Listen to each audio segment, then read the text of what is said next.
പിന്നെ ഈ ഒരു 3 റീഡിംഗ് ലാസ്റ്റ് 3 ഡേയ്സിൽ ഒരു ഗ്രീനിഷ് ട്രെൻഡാണ് കാണിക്കുന്നത്. അപ്പോൾ ഇനി മോശം ന്യൂസസ് ഒന്നും വന്നിട്ടില്ലെങ്കിൽ സ്ലൈറ്റ്ലി നമുക്ക് റിവേഴ്സൽ എക്സ്പെക്ട് ചെയ്യാം. കാരണം എന്താ വെച്ചാൽ മാർക്കറ്റ് നന്നായിട്ട് ഡിസ്കൗണ്ട് ചെയ്തിട്ടുണ്ട്.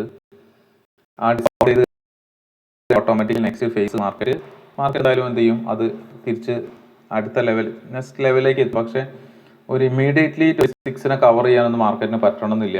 മാർക്കറ്റിന് എന്തായാലും ടൈം എടുത്തിട്ടാണ് 26. കാരണം എപ്പോഴും നമ്മൾ നോക്കിയാൽ മതി, മാർക്കറ്റ് തിരിച്ച് കയറുന്നത് പലപ്പോഴും പതുക്കെയായിരിക്കും, കുറേ സമയം എടുത്തിട്ടായിരിക്കും. ഇറങ്ങുന്നത് വളരെ ഷാർപ്പായിട്ടായിരിക്കും അല്ലെ. നമ്മളിപ്പോൾ ഒരു കെട്ടിടത്തു നിന്ന് താഴെ വീടാണെങ്കിൽ പെട്ടെന്ന് താഴെ എത്തും അല്ലേ. പക്ഷെ തിരിച്ച് മേലേക്ക് കയറുന്നത് എങ്ങനെയായിരിക്കും? അത്ര സമയം കൊണ്ട് എത്തുമോ? ഇല്ല.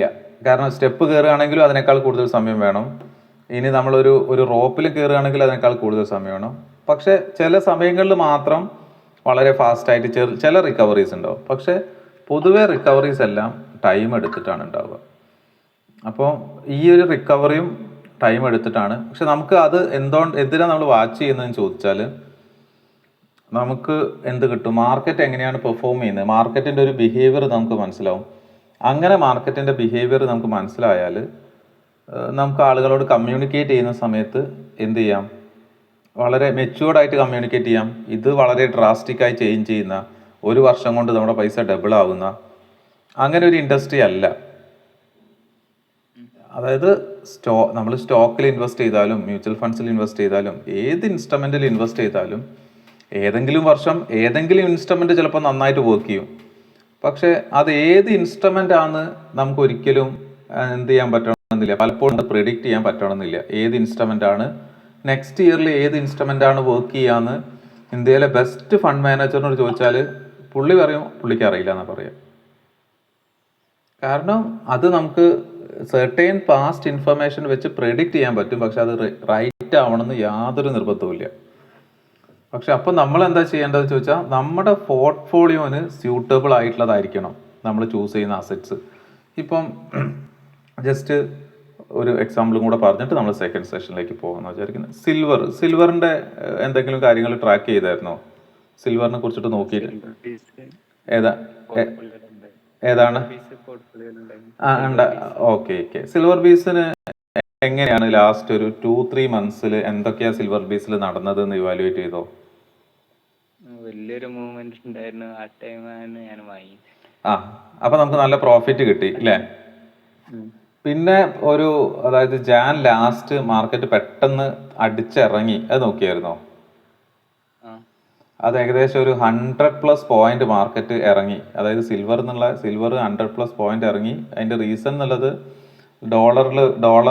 ഡോളറിൽ വന്ന ചേഞ്ചസ് ആണ്, ഡോളറിൽ വന്ന സ്റ്റെബിലൈസേഷൻ പ്രോസസ്സും പിന്നെ എക്കണോമിക് ആയിട്ടുള്ള ആസ്പെക്ട്സും.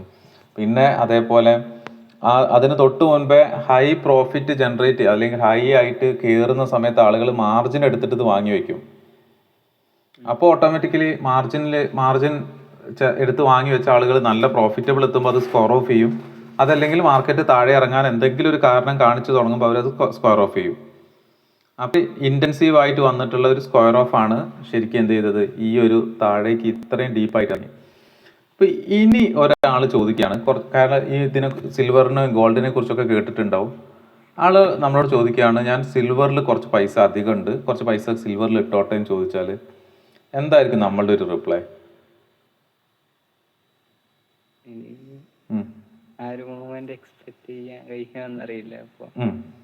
നമുക്ക് എന്തായിരിക്കും ആളോട് എങ്ങനെയായിരിക്കും സെൻസിബിൾ ആയിട്ട് ഒന്ന് അഡ്ജസ്റ്റ് മീൻസ് ആളിനൊരു ഇത് കൊടുക്കാൻ പറ്റുക, ഒരു അഡ്വൈസ് കൊടുക്കാൻ പറ്റുക? ഒരു ആളുടെ ഒരു എമൗണ്ട് ആളിനൊരു 2 to 3 ഇയേഴ്സിലേക്ക് ഇൻവെസ്റ്റ് ചെയ്യാൻ ആൾ റെഡിയാണ്. ഒരു 10 lakh റുപ്പീസ് ആളുടെ കയ്യിലുണ്ട്. ആള് കേട്ടിട്ടുള്ളത് ഗോൾഡും സിൽവറും നന്നായിട്ട് പെർഫോം ചെയ്തിട്ടുണ്ടല്ലോ, അപ്പോൾ ഞാൻ അതിൽ ഈ എൻ്റെ എമൗണ്ട് ഇട്ടോട്ടെ എന്ന് നമ്മളോട് ചോദിക്കുകയാണെങ്കിൽ നമ്മൾ ആളോട് എന്തായിരിക്കും, ഒരു 3 വർഷമാണ് ആൾക്ക് കീപ്പ് ചെയ്യാൻ മാക്സിമം പറ്റുക. അപ്പോൾ നമ്മൾ ആൾക്ക് നമുക്ക് എന്ത് സജസ്റ്റ് ചെയ്ത് കൊടുക്കാൻ പറ്റും? എന്തായിരിക്കും നമ്മൾ ആൾക്ക് കൊടുക്കുന്നൊരു മെസ്സേജ്? ഗോൾഡ് ആയിരിക്കും കുറച്ചുകൂടി സ്റ്റേബിൾ ആയിട്ട്, സിൽവർ കുറച്ചുകൂടി നല്ല വോളറ്റൈൽ ആണ്. സോ 3 ഇയർ പറയുന്നത് കുറച്ചൊരു ഷോർട്ട് ടേം ആണ്, അതെ ഷോർട്ട് ടേം ആണ്. റിസ്ക് ഹൈ ആയിരിക്കും. അപ്പം ഓക്കെ, അങ്ങനെ അത് അത് ആ ഒരു സെൻസിബിൾ ആണ്. കാരണം ശരിക്കും നമുക്ക് ഒരു 3 ഇയർ എന്നുള്ള പേഴ്സ്പെക്റ്റീവിൽ ശരിക്കും ഒരു സിംഗിൾ അസറ്റ് ഓൺ ചെയ്യണ്ടെന്ന് തന്നെ നമുക്ക് അവരോട് പറയേണ്ടി വരും. കാരണം എന്താ വെച്ചാൽ ഇപ്പം ഇതേപോലെ ഒരു സിൽവർ മാത്രം വാങ്ങിച്ചു വെച്ചാൽ സിൽവർ ഹൈ വോളറ്റൈലായി, ഇത്രയും വോളറ്റൈൽ ആയിട്ടുള്ള ഒരു അസറ്റ് ഞാൻ പറയാം വാങ്ങരുത് എന്നാണ് പറയാം. കാരണം ഒരു ദിവസം അല്ലെ ഒരു 1-2 ട്രേഡിംഗ് ഡേ കൊണ്ട് 30-40% താഴെ ഒരു അസറ്റ് ഇറങ്ങി എന്ന് പറഞ്ഞാൽ അത് ആ അസറ്റ് എന്താണ് ഹൈലി വോളറ്റൈലാണ്, നമ്മളെ പോർട്ട്ഫോളിയോയിൽ ആഡ് ചെയ്യരുത് ശരിക്കും അത്. കാരണം ഇനി നാളെ ഇത് ഇതേപോലെ 30-40% ഇറങ്ങിക്കഴിഞ്ഞാൽ നമുക്ക് ഹ്യൂജ് ലോസ് അല്ലേ ഉണ്ടാവുക. അപ്പം പോർട്ട്ഫോളിയോനെ ശരിക്കും അത്ര എന്തുണ്ടാവരുത്, അത്ര സ്റ്റെബിലിറ്റി ഇല്ലാത്തൊരു പോർട്ട്ഫോളിയോ ആക്കി മാറ്റരുത് നമ്മൾ. പക്ഷെ അതിന് പകരം ഈ സിൽവറിൽ തന്നെ നമുക്ക് ഒരു SIP ചെയ്ത് പോകുന്നതിന് തെറ്റില്ല.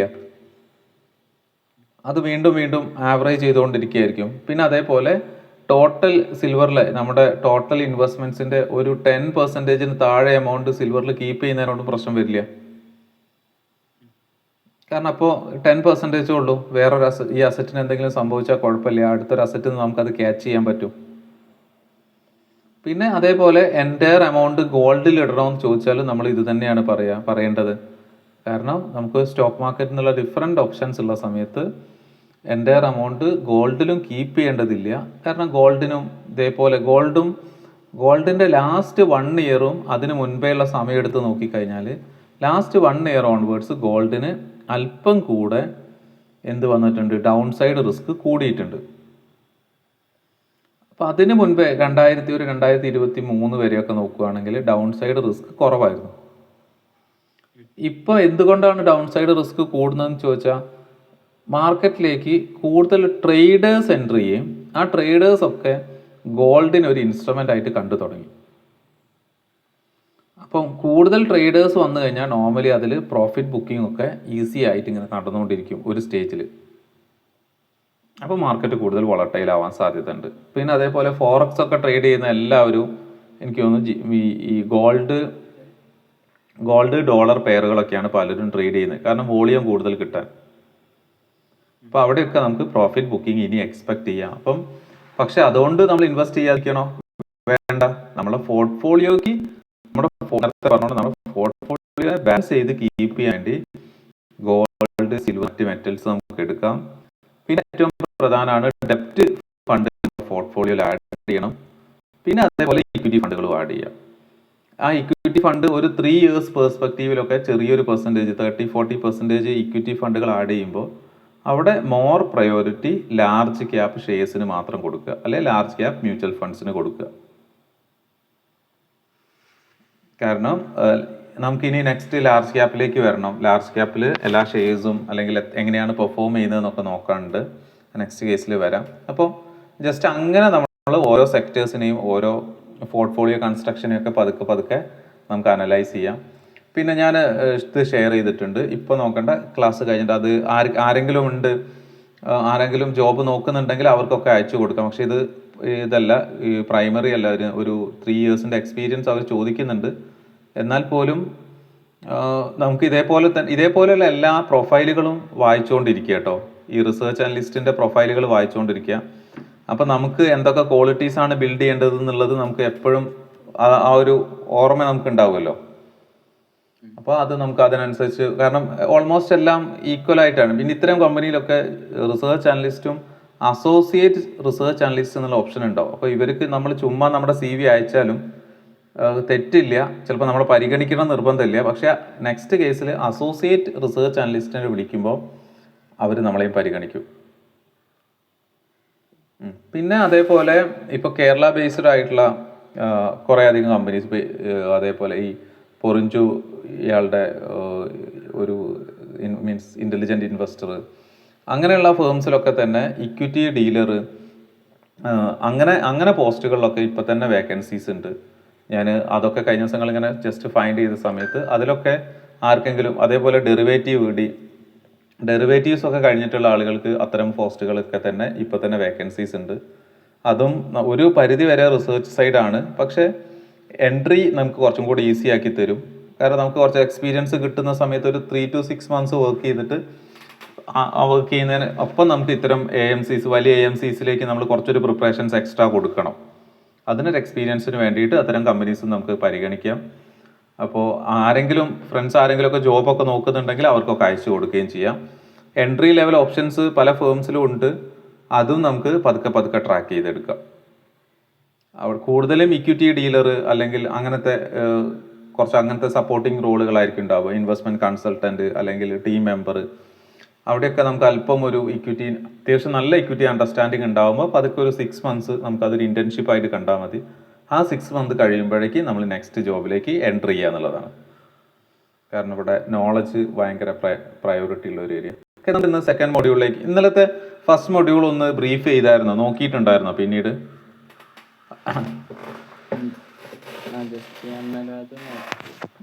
ഓക്കെ. കാരണം എന്താ വെച്ചാൽ നമുക്ക് ഈ ഒരു പെരുന്നാൾ വരെ കുറച്ചൊരു റിലാക്സ്ഡ് ആയിട്ട് മോഡിൽ പോവാം. അത് കഴിഞ്ഞ് നമുക്ക് മോർണിംഗ് സെഷന്, അത് കഴിഞ്ഞ് കുറച്ചൊരു പ്രിപ്പറേഷന്, ഈ പിന്നെ ഞാൻ പറഞ്ഞില്ല സെക്കൻഡ് സെഷനിൽ നമുക്ക് എന്തായാലും കണക്ട് ചെയ്യണം. ഒരു ഹാഫ് ആൻ അവറുള്ള സെക്കൻഡ് സെഷനും കൂടെ കണക്ട് ചെയ്യാം. അപ്പോൾ ആ സെക്കൻഡ് സെഷനിലേക്ക് കണക്ട് ചെയ്യുന്നതിന് ഇൻ ബിറ്റ്വീനുള്ള സമയം നമ്മളുടെ പ്രിപ്പറേഷന് വേണ്ടിയിട്ട് എടുത്താൽ മതി. ഓക്കെ, കാരണം കുറച്ച് ഡീപ്പായിട്ട് നമ്മൾ പ്രിപ്പയർ ചെയ്യണം. ഓക്കെ, ഫസ്റ്റ് മൊഡ്യൂളിൽ നമ്മൾ പറഞ്ഞതിൽ കുറച്ച് നമ്മൾ ഫോക്കസ് ചെയ്ത് പ്രിപ്പയർ ചെയ്യേണ്ടത് research, type of research focused ആയിട്ട് നോക്കണം. 3 ടൈപ്പ് ഓഫ് റിസർച്ച് നമ്മൾ പറഞ്ഞിട്ടുണ്ടായിരുന്നു, അത് നോക്കണം. പിന്നീട് അതേപോലെ റിസർച്ച് അനലിസ്റ്റിന്റെ ക്വാളിറ്റീസ്, എന്തൊക്കെ ക്വാളിറ്റീസ് ആണ് ഒരു റിസർച്ച് അനലിസ്റ്റ് കീപ്പ് ചെയ്യേണ്ടതെന്നുള്ളത് നമ്മൾ നോക്കണം. കാരണം നമ്മൾ പറഞ്ഞിട്ടുണ്ടായിരുന്നു ഏതൊക്കെ ക്വാളിറ്റീസ് ആണ് ഒരു റിസർച്ച് അനലിസ്റ്റിന്റെ മേജർ ക്വാളിറ്റീസ് നമ്മൾ പറഞ്ഞതാണ്. ഒന്ന്, നോർമലി ഗുഡ് ഇൻ മാത്സ്, അല്ലെങ്കിൽ നമ്മൾ നല്ല മാത്തമാറ്റിക്കലി നമ്മൾ കുറച്ച് സ്ട്രോങ് ആവാൻ ശ്രമിക്കുക. പിന്നീട് അതേപോലെ ഫിനാൻഷ്യൽ സ്റ്റേറ്റ്മെന്റ്സ് നമുക്ക് പ്രോപ്പറായിട്ട് റീഡ് ചെയ്യാം. കാരണം ഓരോ ഫിനാൻഷ്യൽ സ്റ്റേറ്റ്മെന്റും നമുക്കൊരു സ്റ്റോറി നമ്മളോട് പറയുന്നുണ്ടാവും. ആ സ്റ്റോറീസ് നമ്മൾ കറക്റ്റായിട്ട് മനസ്സിലാക്കിയെടുക്കുക. അതിനനുസരിച്ച് നമുക്ക് ഇൻവെസ്റ്റ്മെന്റ് പ്ലാൻ ചെയ്യാൻ പറ്റും. പിന്നെ അതേപോലെ നമ്മുടെ communication and presentation skill improve ചെയ്യുക. അത് റിട്ടേൺ കമ്മ്യൂണിക്കേഷൻസും അതേപോലെ തന്നെ നമ്മുടെ വേർബൽ ഓറൽ കമ്മ്യൂണിക്കേഷൻ സ്കിൽസും നമ്മൾ ഇംപ്രൂവ് ചെയ്യേണ്ടതുണ്ട്, അത് ചെയ്യാം. പിന്നെ നോർമലി അനലറ്റിക്കൽ സ്കിൽസ് നമ്മൾ ഇംപ്രൂവ് ചെയ്യണം. നമ്മളെ ഇൻ ആൻഡ് അറൗണ്ട് ഉള്ള എല്ലാ കാര്യങ്ങളും അനലൈസ് ചെയ്യുക എന്നുള്ളത് പ്രധാനപ്പെട്ടതാണ്. അപ്പോൾ അത്തരം സ്കിൽസ് എൻഹാൻസ് ചെയ്യാം എന്നൊക്കെ ഉള്ളത് നമ്മൾ ജസ്റ്റ് ഒന്ന് ഒരു പ്രൈമറി ഒബ്ജക്റ്റീവായിട്ട് നമ്മൾ ഈ ഒരു സ്റ്റഡിയിൽ എടുക്കുക. ഓക്കെ, ഇനി നമുക്ക് നമ്മുടെ നെക്സ്റ്റ് മൊഡ്യൂളിലേക്ക് നമുക്ക് പോകാം. അവിടെ നെക്സ്റ്റ് മൊഡ്യൂളും കുറച്ച് ഈസിയാണ്. പക്ഷെ ഞാൻ പറയാം, നെക്സ്റ്റ് മൊഡ്യൂളിന് നമ്മൾ ചെയ്യേണ്ടത്, നമ്മളിപ്പോൾ നമ്മൾ ഡിസ്കഷന് നോക്കണ്ട, നമുക്ക് എത്രത്തോളം ഓരോ പോയിന്റ്സിനെയും നമുക്ക് ഇൻ ഡീറ്റെയിൽഡ് ആയിട്ട് പ്രിപ്പയർ ചെയ്ത് വെക്കാൻ പറ്റുമെങ്കിൽ അത്രയും ഡീറ്റെയിൽ ആയിട്ട് പ്രിപ്പയർ ചെയ്ത് വെക്കണം. ഓക്കെ, ജസ്റ്റ് ഒരു നെയിം സീക്കിന് ജസ്റ്റ് ആ ടേം എന്താന്ന് പറഞ്ഞ് പഠിക്കുന്നതിന് പകരം നമ്മൾ വളരെ കുറച്ച് പോർഷൻസ് ആയിരിക്കും, പക്ഷെ അത് മാക്സിമം ഡീറ്റെയിൽ ആയിട്ട് നമ്മൾ പഠിക്കുകയും പ്രിപ്പയർ ചെയ്യാൻ ശ്രമിക്കുക. ഓക്കെ, ഇത് നമുക്ക് ആ ഒരു ടോപ്പിക്കിലേക്ക് പോവാം. ഓക്കെ, ഒരു മിനിറ്റ്.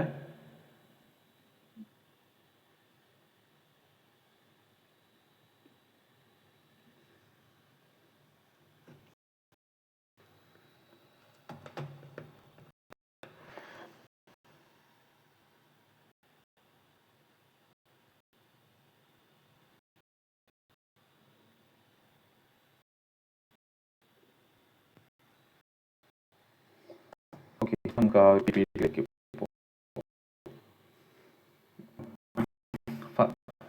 ഫസ്റ്റ് എന്തായാലും ഒന്ന് ചെക്ക് ചെയ്യണം ഫസ്റ്റില്. കാരണം കുറെ അധികം വെയിറ്റേജ് ഫസ്റ്റ് മൊഡ്യൂളിൽ നമുക്ക് ഇല്ല, എന്നാൽ പോലും നമ്മൾ ആ ഒരു മൊഡ്യൂളിൽ നിന്ന് കുറച്ച് ക്വസ്റ്റ്യന് വേണ്ടിയിട്ട് മാത്രം നമ്മൾ ആ ഒരു മൊഡ്യൂളിനെ ജസ്റ്റ് ഒന്ന് ചിലപ്പോൾ ഒരു 5 മാർക്സിന് ചോദിക്കാൻ സാധ്യതയുള്ള ഒരു മൊഡ്യൂളാണ് ഫസ്റ്റ് മൊഡ്യൂള്. പക്ഷെ ഇനി അങ്ങോട്ടേക്കുള്ള മൊഡ്യൂൾസ് എക്സാമിനും ഇമ്പോർട്ടൻ്റ് ആണ്, അതേപോലെ കണ്ടന്റ് വൈസും നമുക്ക് ഇമ്പോർട്ടൻ്റ് ആയുള്ള മൊഡ്യൂൾസ് ആണ്. ജസ്റ്റ് നമുക്ക് നെക്സ്റ്റ് മൊഡ്യൂളിലേക്ക് പോവാം.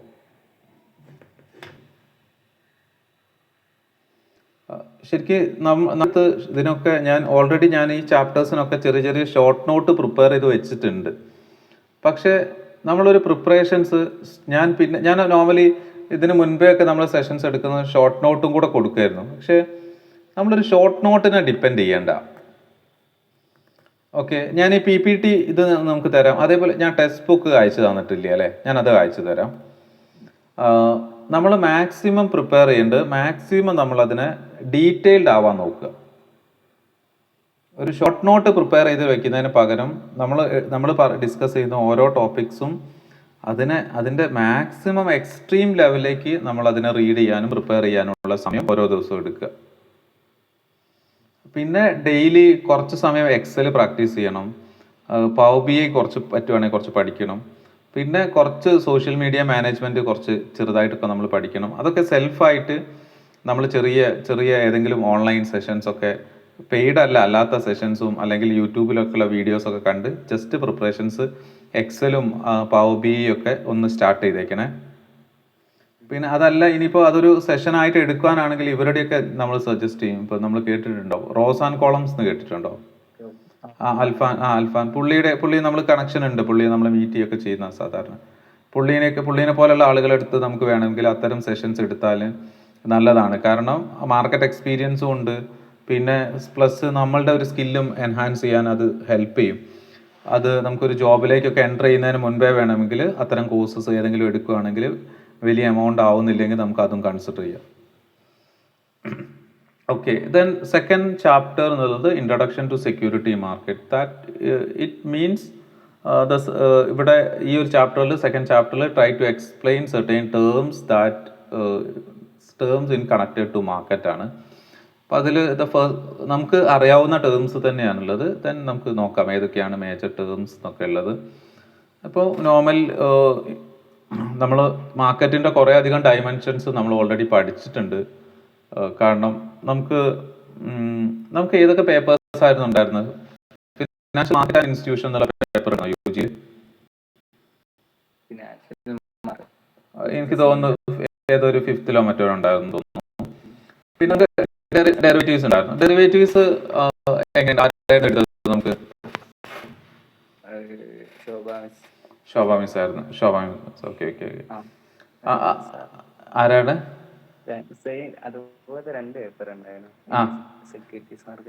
അത് ഒന്ന് FM ഉണ്ടാവും, ചിലപ്പോൾ FM ഉണ്ടാവാൻ സാധ്യത ഉണ്ട്. ഫിനാൻഷ്യൽ മാർക്കറ്റ് മാനേജ്മെന്റ് ഉണ്ടാവും. ശോഭ മിസ് ആയിരുന്നു എടുത്തത്. ഡെറിവേറ്റീവ്സ് ആരായിരുന്നു ഇപ്പൊ എടുത്തത്? നിതിനായിരുന്നു. അഗിൻ സാർ അല്ലേ? ഓക്കെ. ഡെറിവേറ്റീവ്സ് നമുക്ക് എന്തെങ്കിലും ചെയ്ത് നോക്കിയിട്ടുണ്ടായിരുന്നു? നമ്മൾ എന്തെങ്കിലും എക്സ്പീരിയൻസ് എടുത്ത് നോക്കിയിട്ടുണ്ടായിരുന്നു? ട്രേഡ് എന്തെങ്കിലും ചെയ്യാറുണ്ടായിരുന്നോ?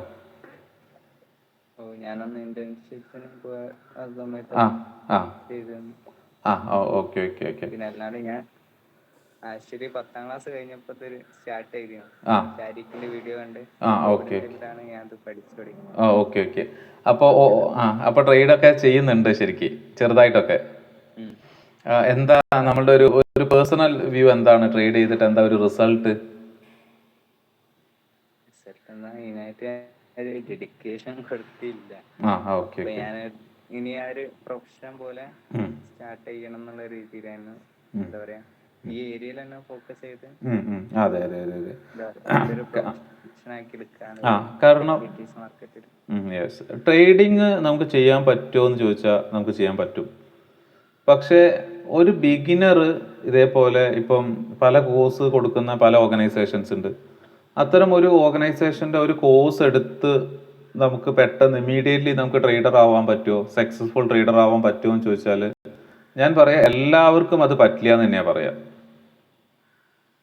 ചിലപ്പോൾ കാരണം ഒരു 5% താഴെയൊക്കെ ചിലപ്പോൾ അത് പറ്റുമായിരിക്കും. പക്ഷേ കാരണം ട്രേഡിങ് സക്സസ്ഫുൾ ആവാൻ കുറേ ഫാക്ടേഴ്സാണ് കൺസിഡർ ചെയ്യുന്നത്. ഇപ്പം ചിലപ്പോൾ എന്താവാം, നമ്മളുടെ സൈക്കോളജിക്കൽ ഫാക്ടേഴ്സിനാണ് മോർ ഇമ്പോർട്ടൻറ്റ്. കാരണം നമ്മളൊരു യങ് ആയുള്ള ഒരാളുടെ സൈക്കോളജിക്കൽ ഇഷ്യൂസ് എന്തൊക്കെയാണെന്ന് ചോദിച്ചാൽ ആളിന് റിട്ടേൺ കിട്ടണം എന്നുള്ളതാണ് ഒരു എക്സ്പെക്ടേഷൻസ് ഉണ്ടാവുക അല്ലേ? എല്ലാ മന്ത്സിലും ഒരു 30-40 അല്ലെങ്കിൽ ഒരു 20,000 റുപ്പീസ് എങ്കിലും എല്ലാ മാസവും വേണം. ആൾക്ക് വേറെ സോഴ്സ് ഓഫ് ഇൻകം ഒന്നും ഇല്ലാത്തതാണ്. ഇപ്പോൾ ഇങ്ങനെയുള്ള ഒരു സമയത്ത് ഒരാൾ ട്രേഡിങ് സ്റ്റാർട്ട് ചെയ്താൽ അത് സക്സസ്ഫുൾ ആവാൻ സാധ്യത വളരെ കുറവാണ്.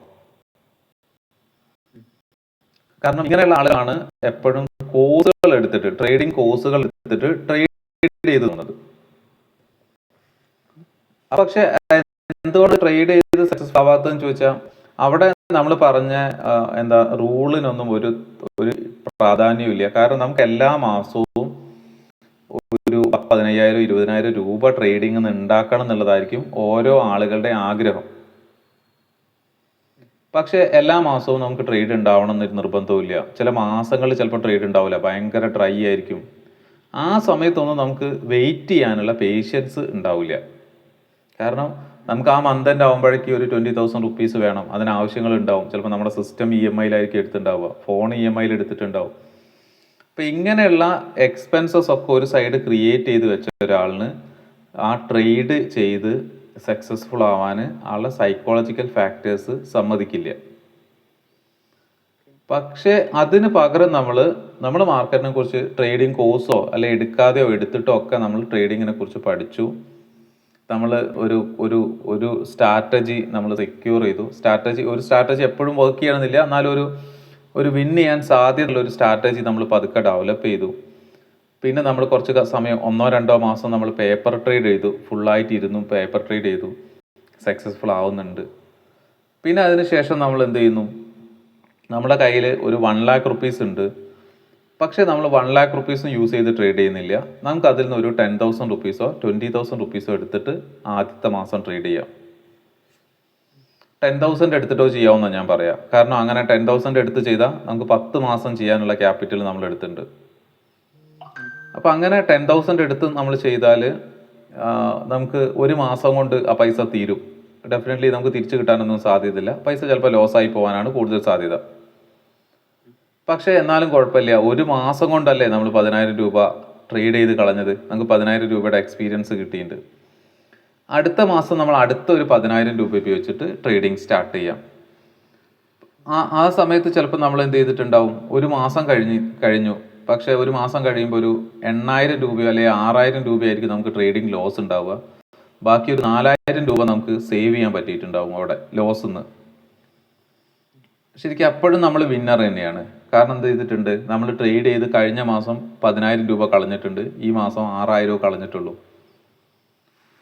അപ്പോൾ നോർമലി അത് നമ്മളൊരു ലേണിങ്ങിൻ്റെ പാർട്ടായിട്ട് തന്നെയായിരിക്കും. അപ്പോൾ അടുത്തൊരു മാസം ചിലപ്പോൾ നമുക്ക് ലാഭമൊന്നും ഉണ്ടാവില്ല, പക്ഷെ 10,000 രൂപയും ഒരു മാസം കഴിഞ്ഞ സമയത്ത് നമ്മുടെ പോക്കറ്റിൽ ഉണ്ടാവും. അപ്പോഴും നമ്മൾ വിന്നറാണ്. നമ്മളത് വിന്നറാന്ന് തന്നെ മനസ്സിലാക്കണം. പക്ഷെ ഇത് വിന്നറാന്ന് മനസ്സിലാക്കി നമുക്ക് മാർക്കറ്റിൽ നിൽക്കണമെങ്കിൽ അതിൻ്റെ ഒരു ബാക്കപ്പ് ഫണ്ടും എമർജൻസി ഫണ്ടും ഒക്കെ നമ്മൾ ക്രിയേറ്റ് ചെയ്ത് വെക്കണം. അപ്പോൾ അങ്ങനെ വെക്കും. പിന്നെ അതിനുശേഷം ഒരു 4-ാമത്തെ മാസം 5-ാമത്തെ മാസം ആകുമ്പോൾ നമുക്ക് ചിലപ്പോൾ ഒരു 4,000-5,000 രൂപ നമുക്ക് പ്രോഫിറ്റ് കിട്ടും. ഓക്കെ, നല്ലതാണ്. അങ്ങനെ 4,000-5,000 രൂപ പ്രോഫിറ്റ് കിട്ടിക്കഴിഞ്ഞാൽ തൊട്ടടുത്ത മാസം നമ്മൾ ട്രേഡിങ്ങിന് സാധാരണ എല്ലാവരും ചെയ്യുക, 10,000 രൂപ ചെയ്തുകൊണ്ടിരുന്ന ഒരാൾ നേരെ അത് 50,000 രൂപയാക്കി മാറ്റും, എൻ്റയർ ക്യാപിറ്റൽ യൂസ് ചെയ്യും.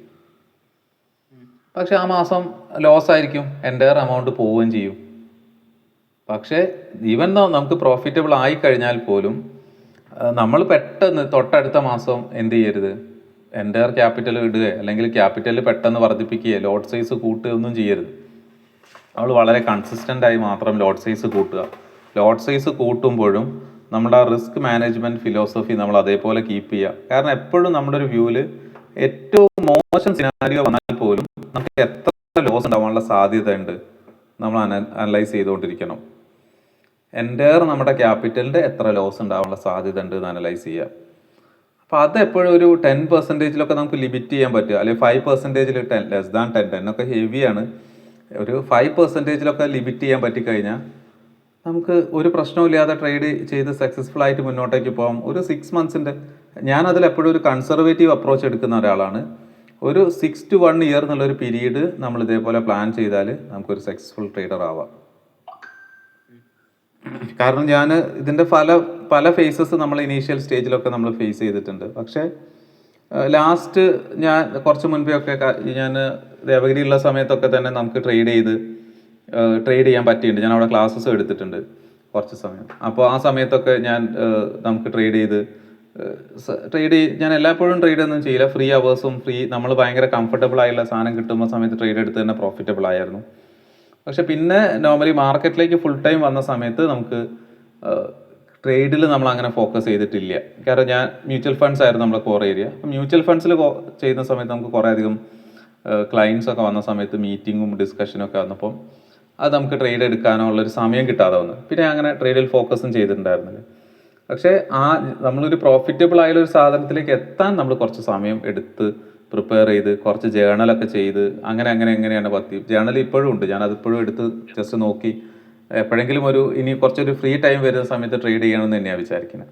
ഓക്കെ, നമുക്കത് സ്റ്റാർട്ട് ചെയ്യാം, പതുക്കെ അത് പുട്ടപ്പ് ചെയ്യാം. പക്ഷെ ഞാൻ പറയാം, എക്സ്പീരിയൻസ് മാർക്കറ്റിൽ ഉണ്ടാക്കുക, അവിടുന്ന് സാലറി ഇൻകം ഉണ്ടാക്കുക, അങ്ങനെ സാലറി ബിൽഡ് ചെയ്ത് മാർക്കറ്റ് അണ്ടർസ്റ്റാൻഡിങ്ങും ബിൽഡ് ചെയ്ത് ബാക്കപ്പ് പ്ലാനും ബിൽഡ് ചെയ്തതിന് ശേഷം നമുക്ക് വേണമെങ്കിൽ ട്രേഡ് ചെയ്ത് നോക്കാം. ഓക്കെ, ശരിക്കും ഓപ്ഷൻസ് ചെയ്യുന്നതിനേക്കാൾ കുറച്ചും കൂടെ നല്ലതാണ് ഫ്യൂച്ചേഴ്സ് ട്രേഡ് ചെയ്യുന്നത്. പക്ഷേ ഫ്യൂച്ചേഴ്സ് ട്രേഡ് ചെയ്യണമെങ്കിൽ നമ്മുടെ കയ്യിൽ കുറച്ചും കൂടെ പൈസ വേണം. ഇപ്പോൾ ഒരു നമുക്ക് ഏതെങ്കിലും ഇപ്പം എന്താ പറയുക, ഒരു ലോട്ട് റിലയൻസിൻ്റെ ഒരു ലോട്ട് പർച്ചേസ് ചെയ്യണമെങ്കിലൊക്കെ ഒരു 1.5 ലക്ഷം രൂപയോളം നമുക്ക് വേണ്ടി വരും. ഒരു 500 തോന്നുന്നു ലോട്ട് സൈസ്. പക്ഷേ അതിൻ്റെ ഒരു അഡ്വാൻറ്റേജ് എന്താണെന്ന് വെച്ചാൽ ഇന്ന് നമുക്ക് റിലയൻസിൻ്റെ ഷെയർസ് വാങ്ങണമെങ്കിൽ എന്താ പ്രൈസ് വല്ല ഐഡിയ ഉണ്ടോ? റിലയൻസിന് ഏകദേശം 140 ആണ്, 1400-1500 രൂപ വിലയുണ്ട്. അപ്പോൾ നമുക്കൊരു എന്ത് ചെയ്യണം, ഒരു 500 യൂണിറ്റ് മേടിക്കണം. അപ്പോൾ നമുക്ക് നോർമലി 500 യൂണിറ്റ് മേടിക്കണമെങ്കിൽ നമുക്കൊരു 7 ലക്ഷം രൂപ വേണം. പക്ഷേ സെയിം കേസിൽ നമുക്ക് ഫ്യൂച്ചേഴ്സാണ് നമ്മൾ മേടിക്കണമെങ്കിൽ ഒരു 1.5 ലക്ഷം രൂപ മതി. പക്ഷേ ഇവിടെ നമ്മൾ 1.5 ലക്ഷം രൂപ മാത്രം പോരാ. ഫ്യൂച്ചേഴ്സ് മേടിക്കുമ്പോൾ കയ്യിൽ ഇതേപോലെ നമ്മൾ ഒരു ടോട്ടൽ ട്രേഡിൽ നിന്ന് എത്ര എമൗണ്ട് ലോസ് എടുക്കാൻ നമ്മൾ റെഡിയാണോ അത്ര എമൗണ്ട് നമ്മുടെ വാലറ്റിൽ കീപ്പ് ചെയ്യുകയും വേണം. കാരണം ഓരോ ദിവസം ഉണ്ടാവുന്ന ലോസ് നമ്മൾ അതാത് ദിവസം സെറ്റിൽ ചെയ്യണം. ഓപ്ഷൻ പോലെയല്ല, അത് എന്താണോ ലോസ് ഉണ്ടാവുന്നത് അന്ന് ഈവനിങ് ആകുമ്പോഴേക്ക് നമ്മളത് ബ്രോക്കറിൽ സെറ്റിൽ ചെയ്യണം. അപ്പോൾ അങ്ങനെ സെറ്റിൽ ചെയ്ത് നമ്മളൊരു 1 മന്ത്സിലേക്കുള്ള പൊസിഷൻ എടുത്ത് വെച്ചാൽ നമ്മൾ 1 മന്ത് കഴിഞ്ഞ് നമുക്കത് സെല്ല് ചെയ്യാനാണ് പ്ലാൻ ചെയ്യുന്നതെങ്കിൽ അതിനിടയിൽ 1-2 ദിവസമൊക്കെ മാർക്കറ്റ് താഴേക്ക് പോകുന്ന സമയത്ത് നമ്മൾ എന്ത് ചെയ്യണം, അത് സെറ്റിൽ ചെയ്യാനുള്ള പൈസ നമ്മുടെ ബാങ്ക് അക്കൗണ്ടിൽ ഡിമാറ്റ് അക്കൗണ്ടിൽ ഉണ്ടായാൽ മതി. അങ്ങനെ നോക്കുന്ന സമയത്ത് ഇപ്പം നമുക്ക് കുറച്ചും കൂടെ ഒരു ലാർജർ പോയിന്റിൽ നമുക്ക് ട്രേഡ് എടുക്കാൻ പറ്റും. നമ്മൾ നേരത്തെ പറഞ്ഞ ഇക്കയുടെ പ്രശ്നങ്ങൾ നമുക്ക് കുറച്ചും കൂടെ അവോയ്ഡ് പറ്റും. കുറച്ചും കൂടെ എസ്പെഷ്യലി ഇങ്ങനത്തെ ഇപ്പോഴത്തെ മാർക്കറ്റിലെ നോക്കുന്ന സമയത്ത് മാർക്കറ്റിൽ ഒരു റിക്കവറി നമ്മൾ എക്സ്പെക്ട് ചെയ്യാണ്. അപ്പം ഇങ്ങനെ റിക്കവറി ഒക്കെ നടക്കാൻ സാധ്യതയുള്ള സമയങ്ങളിൽ ഒരു 1 മന്ത്സ് എന്നുള്ള പെർസ്പെക്റ്റീവിലൊക്കെ നമുക്ക് ട്രേഡ് എടുത്ത് വെച്ചാൽ അതിനിടയിൽ നമുക്ക് ലോസസ് ഉണ്ടെങ്കിൽ പോലും നമ്മളെ മാക്സിമം ലോസ്, നമ്മൾ 10 ലാഖിൻ്റെ ഷെയർസ് ആണ് നമ്മൾ ഹോൾഡ് ചെയ്യുന്നത്, 1 ലാഖ് റുപ്പീസ് നമ്മൾ പേ ചെയ്യുന്നത്. അപ്പോൾ നമ്മളെ മാക്സിമം ലോസ് 1 ലാഖ് റുപ്പീസ് എടുക്കാം നമുക്ക് 10%. ആ 10%-ൽ നമുക്ക് അപ്രിസിയേഷൻ ഉണ്ടാകുന്ന സമയത്തും ഇതേപോലെ 1 ലാഖ് 2 ലാഖ് റുപ്പീസിൻ്റെ അപ്രിസിയേഷൻ നമുക്ക് കിട്ടുകയും ചെയ്യും. കാരണം ഷെയർസിൻ്റെ കേസിൽ ഒരു 10-20% അപ്രിസിയേഷൻ കിട്ടിയാൽ മതി. അത് നമ്മുടെ ഡിപ്ലോയ് ചെയ്ത ക്യാപിറ്റലിൻ്റെ 20% ഒരു 100% ഇത് കിട്ടും. പക്ഷേ ഹെവി റിസ്ക് ഉണ്ട്. ഏത് ഡെറിവേറ്റീവ്സ് ചെയ്യുമ്പോഴും ഹെവി റിസ്ക് ഉണ്ട്. പിന്നെ അതിൽ നമുക്ക് കുറച്ചും കൂടെ ഇത് കിട്ടുക, നമ്മൾ ഓൾറെഡി ഇക്വിറ്റിയിൽ ഇൻവെസ്റ്റ്മെന്റ്സ് ഉള്ള ഒരാളാണെങ്കിൽ ഹെഡ്ജ് പൊസിഷൻസ് എടുത്തുകൊണ്ട് നമുക്ക് അതിനെ മാനേജ് ചെയ്യാൻ പറ്റും. അതാണ് എപ്പോഴും സേഫർ സൈഡ്. ഓൾറെഡി ഇക്വിറ്റി ഉള്ള ഒരാളിന് ഒരു ഹെഡ്ജ് പൊസിഷൻസ് എടുത്തിട്ട് നമുക്കത് മാനേജ് ചെയ്യാൻ പറ്റും. ഒരൊറ്റ സെക്കൻഡ്, ഞാനൊരു കോൾ ഒന്ന് അറ്റൻഡ് ചെയ്യട്ടെ. ഒറ്റ സെക്കൻഡ്. ഹലോ.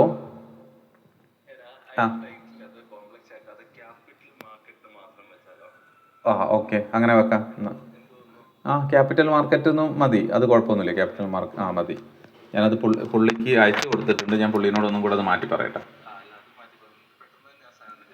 ശരി, ഞാൻ പറയാം. പുള്ളിനൊന്ന് വിളിക്കാൻ.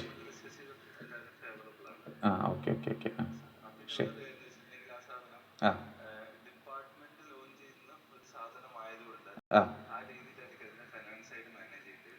ഓക്കെ,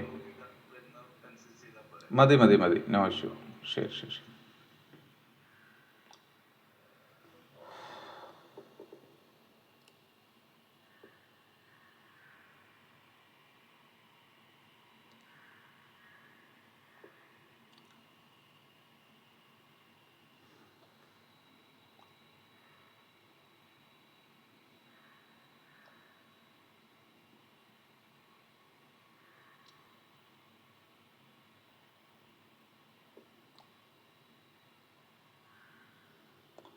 എടാ ഇതിൽ ഹെഡിങ് കൊടുക്കുമ്പോൾ അല്ലേ, കോഴ്സിൻ്റെ ഹെഡിങ് കൊടുക്കുന്ന സമയത്ത് ഇൻ ക്യാപിറ്റൽ മാർക്കറ്റ് എന്നാണ് വേണ്ടത്. ഞാൻ താഴെ ടൈപ്പ് ചെയ്തിടാം.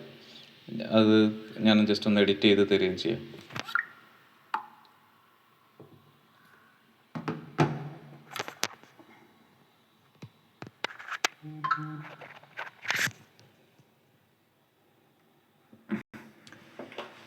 ഓക്കെ, സ്റ്റാർട്ട് ചെയ്താലോ എന്നാൽ ആ ഒരു സെക്കൻഡ് പി പി ടിയിലുള്ള കാര്യങ്ങൾ. ഓക്കെ ദെൻ ഫസ്റ്റ് പാർട്ട് അതിൽ മാർക്കറ്റിൻ്റെ ഒരു സ്ട്രക്ചർ നമ്മൾ ഡീകോഡ് ചെയ്യുക എന്നുള്ളതാണ്. മാർക്കറ്റിൽ ഏതൊക്കെ ടൈപ്പ് പാർട്ടിസിപ്പൻസ് ഉണ്ട് എന്നുള്ളതാണ് ഫസ്റ്റ് പാർട്ടിൽ നോക്കാനുള്ളത്. അപ്പോൾ നമുക്കതിൽ പറയാൻ പറ്റും മാർക്കറ്റിൽ 4 ടൈപ്പ് പാർട്ടിസിപ്പൻസ് ഉണ്ട് ഇന്ത്യൻ മാർക്കറ്റിൽ. ഫസ്റ്റ് പേഴ്സൺ അല്ലെങ്കിൽ ഫസ്റ്റ് കീ പേഴ്സൺ എന്നുള്ളത് ഇൻവെസ്റ്റേഴ്സ് ആണ്. That means the fund providers. നമ്മളെ പോലെയുള്ള ആളുകൾ, സെക്യൂരിറ്റി മേടിക്കുന്ന ആളുകൾ, ഇൻഡിവിജ്വൽസ് ആവാം, ഇൻസ്റ്റിറ്റ്യൂഷൻസ് ആവാം, അവരൊക്കെ തന്നെ ഫസ്റ്റ് ഒരു ഹെഡിൽ വരുന്ന ആളുകളാണ്. ഇനി സെക്കൻഡ് പാർട്ടാണ് ഗവൺമെൻറ്റും കമ്പനീസും ഒക്കെ വരുന്ന ഫേസ്. അത് ബോറോവേഴ്സ് ആണ്, സീക്കേഴ്സ് ഓഫ് ഫണ്ടാണ്. ഓക്കെ, ഇനി നെക്സ്റ്റ് ഫേസ് എന്നുള്ളത് ഇൻ്റർമീഡിയറീസ് ആണ്. അതേപോലെ നെക്സ്റ്റ് പാർട്ട് റെഗുലേറ്റർ ബോഡീസ് ആണ്. ഓക്കെ, ഇനി ഇൻവെസ്റ്റേഴ്സ് ആരാണെന്നുള്ള കാര്യം നമുക്കറിയാം. നമ്മൾ ഇൻവെസ്റ്റേഴ്സ് ആണ്, ഇൻഡിവിജ്വൽസും ഇൻസ്റ്റിറ്റ്യൂഷൻസും ഇൻവെസ്റ്റേഴ്സ് ആണ്. നമുക്ക് ഡിഫറെൻ്റ് ആയിട്ടുള്ള സെക്യൂരിറ്റീസ് പർച്ചേസ് ചെയ്യാം, ഷെയർസ്, ബോൺഡ്സ്, കുറേ അധികം ഉണ്ട്. നമ്മൾ അതിലേക്കാണ് വരുന്നത്. ഇനി നമുക്ക് നോർമലി നമ്മുടെ കയ്യിലുള്ള സേവിങ്സ് എന്നുള്ള എക്സസ് എമൗണ്ട് ഉണ്ട്. ആ എക്സസ് എമൗണ്ട് നന്നായിട്ട് മാർക്കറ്റിൽ പാർക്ക് ചെയ്യാനും ഡിപ്ലോയ് ചെയ്യാനുള്ളൊരു സ്പേസ് ആണ് ഇൻവെസ്റ്റേഴ്സ് അന്വേഷിക്കുന്നത്. അത് ആ എമൗണ്ട് ആണ് നമ്മൾ സെക്യൂരിറ്റി പർച്ചേസ് ചെയ്യാനൊക്കെ യൂസ് ചെയ്യുന്നത്. ഓക്കെ, ഇനി സെക്കൻഡ് ഫേസിൽ ബോറോവേഴ്സിൻ്റെ അല്ലെങ്കിൽ ഫണ്ട് സീക്കേഴ്സിൻ്റെ ഒരു സെനാരിയോ വരുന്നത്. ഫണ്ട് സീക്കേഴ്സ് എന്ന് പറയുന്ന സമയത്ത് ഡെഫിനറ്റ്ലി അവിടെ വരുന്നത് എന്താണ്, ഫണ്ട് സീക്കേഴ്സ് എന്നുള്ളത് അതായത് മാർക്കറ്റിൽ ഈ ഫണ്ട് ആവശ്യമുള്ള, ബിസിനസ്സിന് ഫണ്ട് ആവശ്യമുള്ള ആളുകളുണ്ട്. നോർമലി അവരായിരിക്കും ഇവിടുത്തെ ബോറോവേഴ്സ് എന്നുള്ള സൈഡിൽ ഉണ്ടാവുക. നോർമലി അത് കമ്പനീസ് ആണ്, പ്ലസ് സർട്ടൈൻ കേസിൽ ഗവൺമെൻറ്റും എന്താറുണ്ട്, ബോറോവേഴ്സ് ആവാറുണ്ട്. ഓക്കെ, ഇപ്പം അവിടെ ഇവർ ഇഷ്യൂ ചെയ്യുന്ന ഡിഫറെൻറ്റ് ടൈപ്പ് ഓഫ് സെക്യൂരിറ്റീസ് ഉണ്ട്. ഏതൊക്കെയാണ് ഡിഫറെൻറ്റ് ടൈപ്പ് ഓഫ് സെക്യൂരിറ്റീസ് എന്നുള്ളത് നമ്മൾ ചെയ്യുന്നുണ്ട് നെക്സ്റ്റ് കേസിൽ നമ്മളതാണ് ഡിസ്കസ് ചെയ്യുന്നത്. ഇനി നോർമലി ഇൻ്റർമീഡിയേറ്റ്സ് ആരായിരിക്കും നമ്മളൊരു ഇൻ്റർമീഡിയറി ആയിട്ട് വർക്ക് ചെയ്യുക? Yes, that means the person or the organization, they work in between the borrowers and investors. അവിടെ different members ഉണ്ട്. Then especially brokers is there, then custodians is there, then അതേപോലെ depository receipts, depositories, clearing corporations. അപ്പം അങ്ങനെയുള്ള ഇവരൊന്നും ശരിക്കും നമ്മളെവിടെയും face ചെയ്യുന്നില്ല, നമ്മളെവിടെയും കാണുന്നില്ല. പക്ഷേ ഇത്തരം ഓർഗനൈസേഷൻസ് ആണ് ശരിക്കും മാർക്കറ്റിനെ വളരെ ട്രാൻസ്പെറൻ്റ് ആയിട്ട് വർക്ക് ചെയ്യാൻ ഹെൽപ്പ് ചെയ്യുന്നത്. മാർക്കറ്റിൻ്റെ ട്രാൻസ്പെറൻസി കീപ്പ് ചെയ്ത് മാർക്കറ്റിൻ്റെ എന്താ പറയുക, അതിൻ്റെ ലിക്വിഡിറ്റി എൻഷുർ ചെയ്ത് മാർക്കറ്റിനെ സ്മൂത്ത് ആക്കുന്ന പ്രോസസ്സാണ് ഇത്തരം ഓർഗനൈസേഷൻ ചെയ്യുന്നത്. അത്തരം ഓർഗനൈസേഷനെ കുറിച്ചിട്ട് ഒന്ന് മാക്സിമം നമ്മൾ ഡീറ്റെയിൽ ആയിട്ട് ഡിസ്കഷൻസ് നമുക്ക് എടുക്കണം. ദെൻ അതേപോലെ റെഗുലേറ്ററി ബോഡീസ്. അപ്പം റെഗുലേറ്ററി ബോഡീസിൻ്റെ ഫങ്ഷൻസ് ഒക്കെ ശരിക്കും നമ്മൾ ആ ഇൻസ്റ്റിറ്റ്യൂഷൻസ് ആൻഡ് ആ ഒരു ഇതിൽ ബുക്കിൽ നമ്മൾ ലേൺ ചെയ്തിട്ടുണ്ടാവും. അപ്പം നോർമലി ഇവിടെ നമുക്ക് ഈ ഒരു ഏരിയാസ് ഒക്കെ വരുന്നത് ഇന്ത്യൻ ഫിനാൻസ് മിനിസ്ട്രിയുടെ അണ്ടറിലാണ്, കോർപ്പറേറ്റ് അഫയേഴ്സിൻ്റെ അണ്ടറിലാണ് വരിക. ദെൻ നമ്മളിവിടെ കൺട്രോൾ ചെയ്യുന്ന മേജർ ബോഡി എന്നുള്ളത് securities and exchange board of ഇന്ത്യയാണ്, സെബി എന്ന് നമ്മൾ വിളിക്കും. പിന്നെ അതേപോലെ ഫിനാൻഷ്യൽ മാറ്റേഴ്സ് ആയതുകൊണ്ട് തന്നെ RBI ഒരു മേജർ റോൾ ടേക്ക് അവേസ് എടുക്കുന്നുണ്ട് ഇവിടുന്ന്. പിന്നെ നോർമലി ഇതിനെ കണക്ട് ചെയ്തിട്ടുള്ള മറ്റ് സെർട്ടൈൻ ബോഡീസും കൂടെ ഉണ്ട്. അത് IRDA ആവാം ചില സമയത്ത്, കാരണം IRDAയുടെ സെർട്ടൈൻ പ്രോഡക്ട്സ് ഇൻവെസ്റ്റ്മെൻറ്റ് റിലേറ്റഡ് ആണ്. കേട്ടിട്ടുണ്ടായിരുന്നില്ല, യൂലിപ്പിനെ കുറിച്ച് കേട്ടിട്ടുണ്ടായിരുന്നോ? ഓക്കെ. അപ്പം എന്താണ് യൂലിപ്പിനെ കുറിച്ചിട്ട് എന്താണ് ഒരു ഒപ്പീനിയൻ? എന്താണ് യൂലിപ്പ്? എന്താണ് അതിന്റെ ഒരു സെനാരിയോ?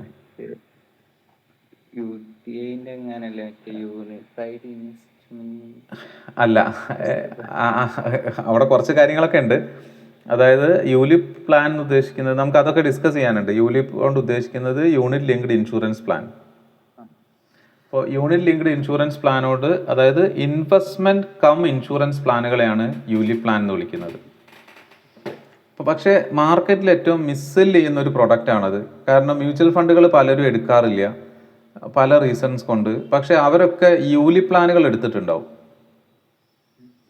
കാരണം യൂലിപ്പ് പ്ലാനിന്റെ അപ്പുറം നമുക്കൊരു ഇൻഷുറൻസ് പ്രൊട്ടക്ഷനും കൂടെ കിട്ടുമല്ലേ എന്ന് വിചാരിച്ചിട്ടാണ് ഇവരൊക്കെ എടുക്കുന്നത്. പക്ഷേ അതങ്ങനെ സെല്ല് ചെയ്യാനുള്ള ഒരു റീസൺ എന്താണെന്ന് ചോദിച്ചാൽ, ഇത് സെല്ല് ചെയ്യുന്ന റെപ്രസെൻറ്റേറ്റീവ്സിനും കമ്പനീസിനും ഇനീഷ്യൽ ഇയറിൽ ഹ്യൂജ് കമ്മീഷൻ കിട്ടും. ഇറ്റ്സ് ലൈക്ക് അറൗണ്ട്, ഞാനൊരു 1 lakh rupees പോളിസി സെല്ല് ചെയ്താൽ എനിക്കൊരു 30,000-40,000 ഒക്കെ ചിലപ്പം കമ്മീഷൻ കിട്ടും. 20-30% കിട്ടും. പ്ലസ് വേറെ എക്സ്ട്രാ ബെനിഫിറ്റ്സും കിട്ടും. അപ്പോൾ ഞാനൊരു ഇൻവെസ്റ്റർ വരുന്ന സമയത്ത് മ്യൂച്വൽ ഫണ്ട്സ് സെല് ചെയ്താൽ എനിക്ക് കിട്ടുക ഒരു 0.5% കിട്ടുക. 0.6% മാക്സിമം കിട്ടും ഒരു 1 year. ഓക്കെ. അപ്പം ഞാനൊരു ഇൻവെസ്റ്ററിനെ, ഞാനൊരു സെയിൽസ് പേഴ്സൺ ആണ്. അപ്പം ഞാനൊരു ഇൻവെസ്റ്ററിനെ കണ്ടു. ഞാൻ അയാൾക്ക് ഏത് പോളിസി ആയിരിക്കും കൊടുക്കുക? കൂടുതൽ യൂലിപ്പാ കൊടുക്കുക. കാരണം എന്താ വെച്ചാൽ ഞാൻ എൻ്റെ ബെനിഫിറ്റ്സ് അല്ലേ ആദ്യം നോക്കുക. ഓക്കെ, യൂലിപ്പാണ് കൊടുക്കുക. പക്ഷേ ഡെഫിനറ്റ്ലി അതുകൊണ്ട് തന്നെ മാർക്കറ്റിൽ കൂടുതൽ ആളുകൾ യൂലിപ്പാണ് കൊടുത്തിട്ടുള്ളത്.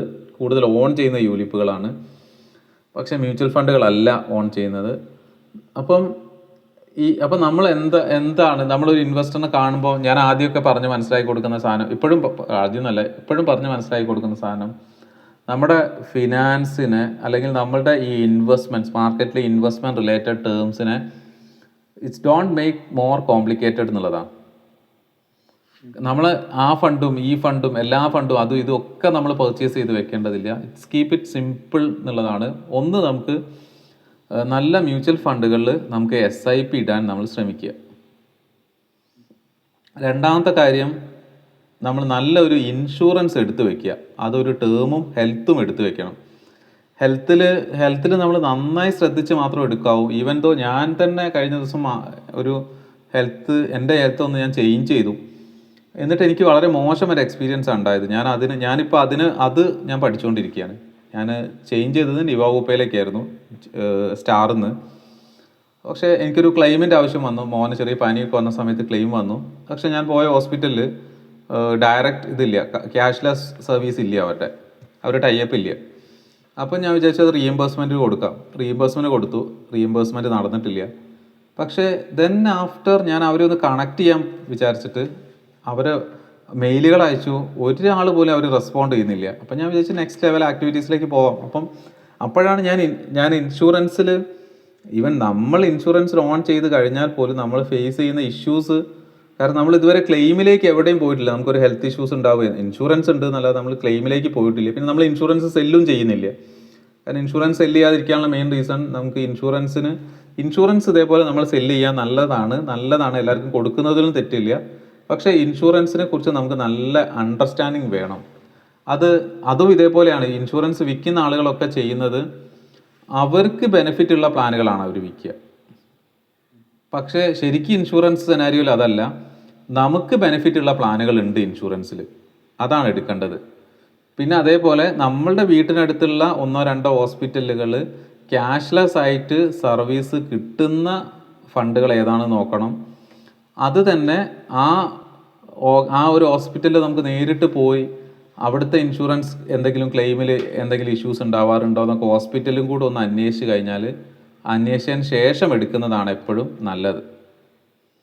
അപ്പോൾ അത്തരം കാര്യങ്ങളൊക്കെ നമുക്ക്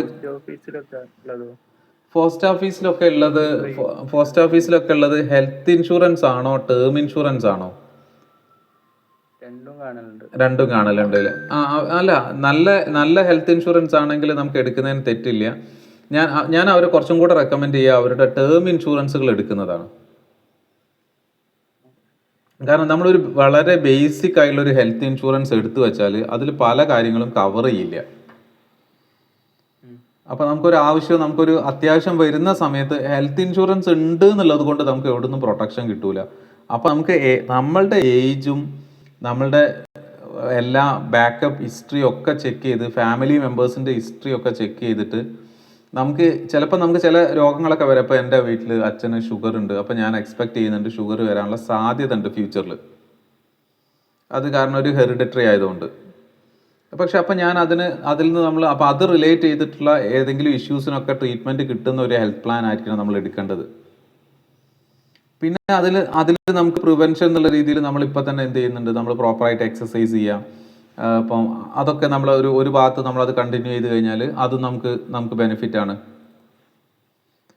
അപ്പം അങ്ങനെ അത്തരം കാര്യങ്ങൾ നമുക്ക് അത് ഇൻഷുറൻസിൻ്റെ ഒരു ഇത് നമ്മൾ എടുക്കുക. കാരണം എന്താ വെച്ചാൽ ഇൻഷുറൻസ് ഞാനും എൻ്റെ ഈ ഒരു മന്ത്സ് ഒരു ടാർഗറ്റ് ആയിട്ട് വെക്കുന്ന ഇൻഷുറൻസ് ഉള്ള സെക്ടർ.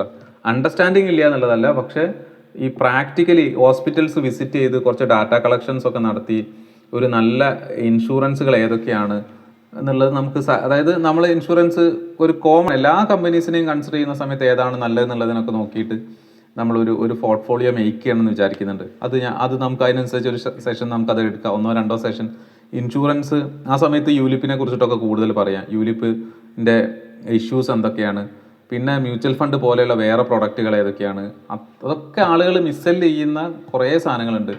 അപ്പോൾ നമ്മളോട് സംസാരിക്കുന്ന ഒരാളോട് നമ്മൾ പറയേണ്ടത് നമുക്ക് ഇതൊന്നും വേണ്ട, നമുക്കൊരു ടേം ഇൻഷുറൻസ് എടുത്ത് വെക്കണം, പറ്റുവാണെങ്കിൽ ഒരു ഹെൽത്ത് ഇൻഷുറൻസ് എടുക്കണം, മ്യൂച്വൽ ഫണ്ടുകളിൽ SIP ചെയ്യണം, പിന്നെ നമ്മുടെ എമർജൻസി ഫണ്ട് നമ്മൾ ക്രിയേറ്റ് ചെയ്ത് വെക്കണം, പിന്നെ അതേപോലെ കുറച്ച് പൈസ ഡെപ്റ്റ് ഫണ്ടുകൾ വെക്കണം, എല്ലാ പൈസയും ഇക്വിറ്റിയിൽ ഇടരുത്.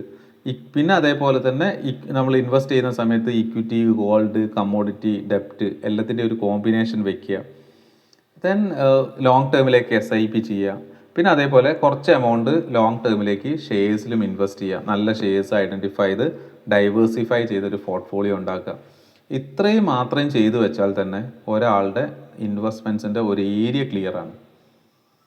ഇതിൽ എന്തൊക്കെ സൗകര്യങ്ങളാണെന്ന് ചോദിച്ചാൽ, യൂലിപ്പ് 5 വർഷത്തേക്ക് ലോക്കിംഗ് പീരീഡ് ഉണ്ട്, മ്യൂച്വൽ ഫണ്ട്സിന് ലോക്കിംഗ് പീരീഡ് ഇല്ല. കാരണം ലോക്കിംഗ് പീരീഡ് ഇല്ലാത്തതുകൊണ്ട് നമുക്ക് കിട്ടുന്ന ഒരു ബെനിഫിറ്റ് എന്താണെന്ന് ചോദിച്ചാൽ, ഈ 5 വർഷത്തിനുള്ളിൽ യൂലിപ്പ് ഏതെങ്കിലും ഒരു വർഷം അടയ്ക്കാതെ പോയാൽ അയാൾക്ക് ബെനിഫിറ്റ് കിട്ടാതെ പോകും. മ്യൂച്വൽ ഫണ്ട്സിൽ ഏതെങ്കിലും ഒരു വർഷമോ ഏതെങ്കിലും ഒരു മാസമോ അയാൾക്ക് ഇൻവെസ്റ്റ് ചെയ്യാൻ പറ്റുന്നില്ലെങ്കിൽ കുഴപ്പമില്ല, അടുത്ത മാസം ഇൻവെസ്റ്റ് ചെയ്താൽ അല്ല അടുത്ത വർഷം ഇൻവെസ്റ്റ് ചെയ്താൽ മതിയല്ലോ. ഇൻവെസ്റ്റ് ചെയ്ത എമൗണ്ട് ഗ്രോ ചെയ്യല്ലോ മാർക്കറ്റിൽ നിന്ന്. യൂലിപ്പിൽ അതില്ല, യൂലിപ്പിൽ അത് ഫൈൻ വരും, നമ്മളെ പോളിസി ലാപ്സ് ആയി പോവും.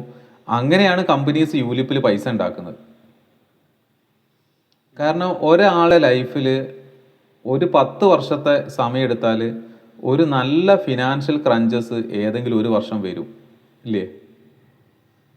അത് ഡെഫിനറ്റ്ലി വരും. എത്ര പൈസ ഉള്ള ആളുകളാണെങ്കിലും വരും, പൈസ ഇല്ലാത്ത ആളുകൾ. പൈസ ഉള്ള ആളെടുത്ത പോളിസി മാസം 10 ലക്ഷം രൂപ അടയ്ക്കുന്നത് 20 ലക്ഷം രൂപ അടയ്ക്കുന്നതായിരിക്കും.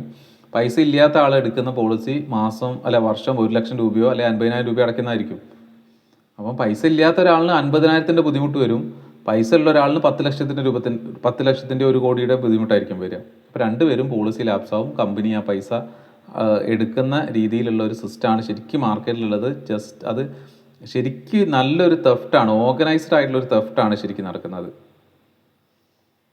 അപ്പോൾ അവിടെ ആണ് നമുക്ക് മ്യൂച്വൽ ഫണ്ടുകൾ എല്ലാ കാറ്റഗറി റിസ്ക് ഉള്ള, തീരെ റിസ്ക് ഇല്ലാത്തത് മുതൽ ഹൈ റിസ്ക് വരെയുള്ള ഫണ്ടുകൾ എടുക്കാം. ഇപ്പോൾ ഒരു ഇൻവെസ്റ്ററിന് കൊടുക്കാൻ കുറേ സാധ്യതകൾ ഉള്ളതാണ്. അപ്പോൾ അതിൽ എക്സ്പോഷർ കൊടുക്കുക. പിന്നെ ഒരു ഹൈ റിസ്ക് എന്നുള്ള കാറ്റഗറിയിൽ കുറച്ച് നല്ല മ്യൂച്വൽ ഫണ്ടുകൾ വാങ്ങി വെക്കാൻ, അല്ല ഇക്വിറ്റി വാങ്ങി വെക്കുക ലോങ് ടേമിലേക്ക്. ഒരു 10-20 വർഷത്തിൻ്റെ പേഴ്സ്പെക്റ്റീവ് നോക്കുമ്പോൾ ഇക്വിറ്റി ഒരു നന്നായിട്ട് പെർഫോം ചെയ്യാനുള്ള സാധ്യതയുണ്ട്. ഓക്കെ, അപ്പോൾ അത്തരം കാര്യങ്ങൾ നമുക്ക് കമ്മിങ് സെഷൻസിലൊക്കെ ആഡ് ചെയ്യാം. യൂലിപ്പ് അങ്ങനത്തെ കാര്യങ്ങളൊക്കെ നമ്മൾ ആഡ് ചെയ്തിട്ട് നമുക്ക് ഡിസ്കഷൻസ് എടുക്കാം. ഓക്കെ, ദെൻ അപ്പോൾ അങ്ങനെ നോക്കുന്ന സമയത്ത് ഏതെങ്കിലും ഏരിയയിലൊക്കെ ഒരു ഡൗട്ടൊക്കെ തോന്നുകയാണെങ്കിൽ ആ ഡൗട്ടൊക്കെ നോട്ട് ചെയ്ത് മെസ്സേജ് അയക്കുക. അപ്പോൾ നമുക്ക് നമ്മുടെ ഡിസ്കഷനിലേക്ക് ആഡ് ചെയ്യാൻ പറ്റുന്നതാണെങ്കിൽ അങ്ങനെ ആഡ് ചെയ്യാം. ഇനി അതല്ല ജസ്റ്റ് ഒരു ഡൗട്ട് ക്ലിയറിങ് മാത്രം മതി എന്നുള്ളതാണെങ്കിൽ അത് നമുക്കല്ലാതെ ഡൗട്ട് ക്ലിയർ ചെയ്ത് പോവുകയും ചെയ്യാം. ഓക്കെ, ദെൻ ഇനി അപ്പോൾ നമ്മൾ പറഞ്ഞു 3 ബോഡീസ് ഉണ്ട്, 4 സെക്ടേഴ്സ് ഉണ്ട്. അപ്പോൾ ഈ 4 സെക്ടേഴ്സും നമുക്ക് ഇൻ ഡീറ്റെയിൽ ആയിട്ട് പഠിച്ചു പോകാനുണ്ട്. ഓക്കെ ദെൻ ഇത് നമ്മൾ നേരത്തെ ലിസ്റ്റ് ചെയ്തിട്ടുണ്ടായിരുന്ന ഇൻ്റർമീഡിയറ്റ്സിൻ്റെ ഒരു സബ് മീൻസ് എന്തൊക്കെ ഇൻ്റർമീഡിയറ്റ്സ് അണ്ടറിൽ വരാൻ സാധ്യതയുണ്ട് എന്നുള്ളത് ജസ്റ്റ് ഒന്ന് ലിസ്റ്റ് ചെയ്തതാണ്. ഫസ്റ്റ് പേഴ്സണ് സ്റ്റോക്ക് ബ്രോക്കേഴ്സ് വരും. ക്ലിയർ ആണല്ലോ? സ്റ്റോക്ക് ബ്രോക്കേഴ്സിൽ മാർക്കറ്റിൽ 2 ടൈപ്പ് ബ്രോക്കേഴ്സ് ആണുള്ളത്. Full time brokers, discount brokers. Clear ആണോ ആ concept? Okay. Discount brokers normally grow, Zerodha, Upstox ഒക്കെ ഡിസ്കൗണ്ട് ബ്രോക്കേഴ്സ് ആണ്. ഇനി full time brokers service brokers providers ആണ്. IIFL, മോത്തിലാൽ, ജിയോജിത്ത് ഇവരൊക്കെ തന്നെ. തമ്മിലുള്ള ഡിഫറൻസ് എന്താണെന്ന് നമുക്കറിയാലോ. ഒരു ഫുൾ ടൈം അസിസ്റ്റൻസും അതെ തരും. പക്ഷേ നമുക്ക് അതിൽ അനലൈസ് ചെയ്ത് അതിൽ എന്തൊക്കെ ആഡ് ചെയ്യേണ്ടതെന്നുള്ള ഹെൽപ്പൊക്കെ ചെയ്തു തരും. പക്ഷേ ഇപ്പം മ്യൂച്വൽ ഫണ്ട്സ് ആണെങ്കിൽ എക്സ്പെൻസ് റേഷ്യോയിൽ ഒരു 0.5-0.6% ഡിഫറൻസ് ഉണ്ടാവും. അതായത് കാരണം ഇവിടെ ഒരു കമ്മീഷൻ എക്സ്ട്രാ ഫുൾ ടൈം ബ്രോക്കേഴ്സിൻ്റെ ചാർജ് ചെയ്യും.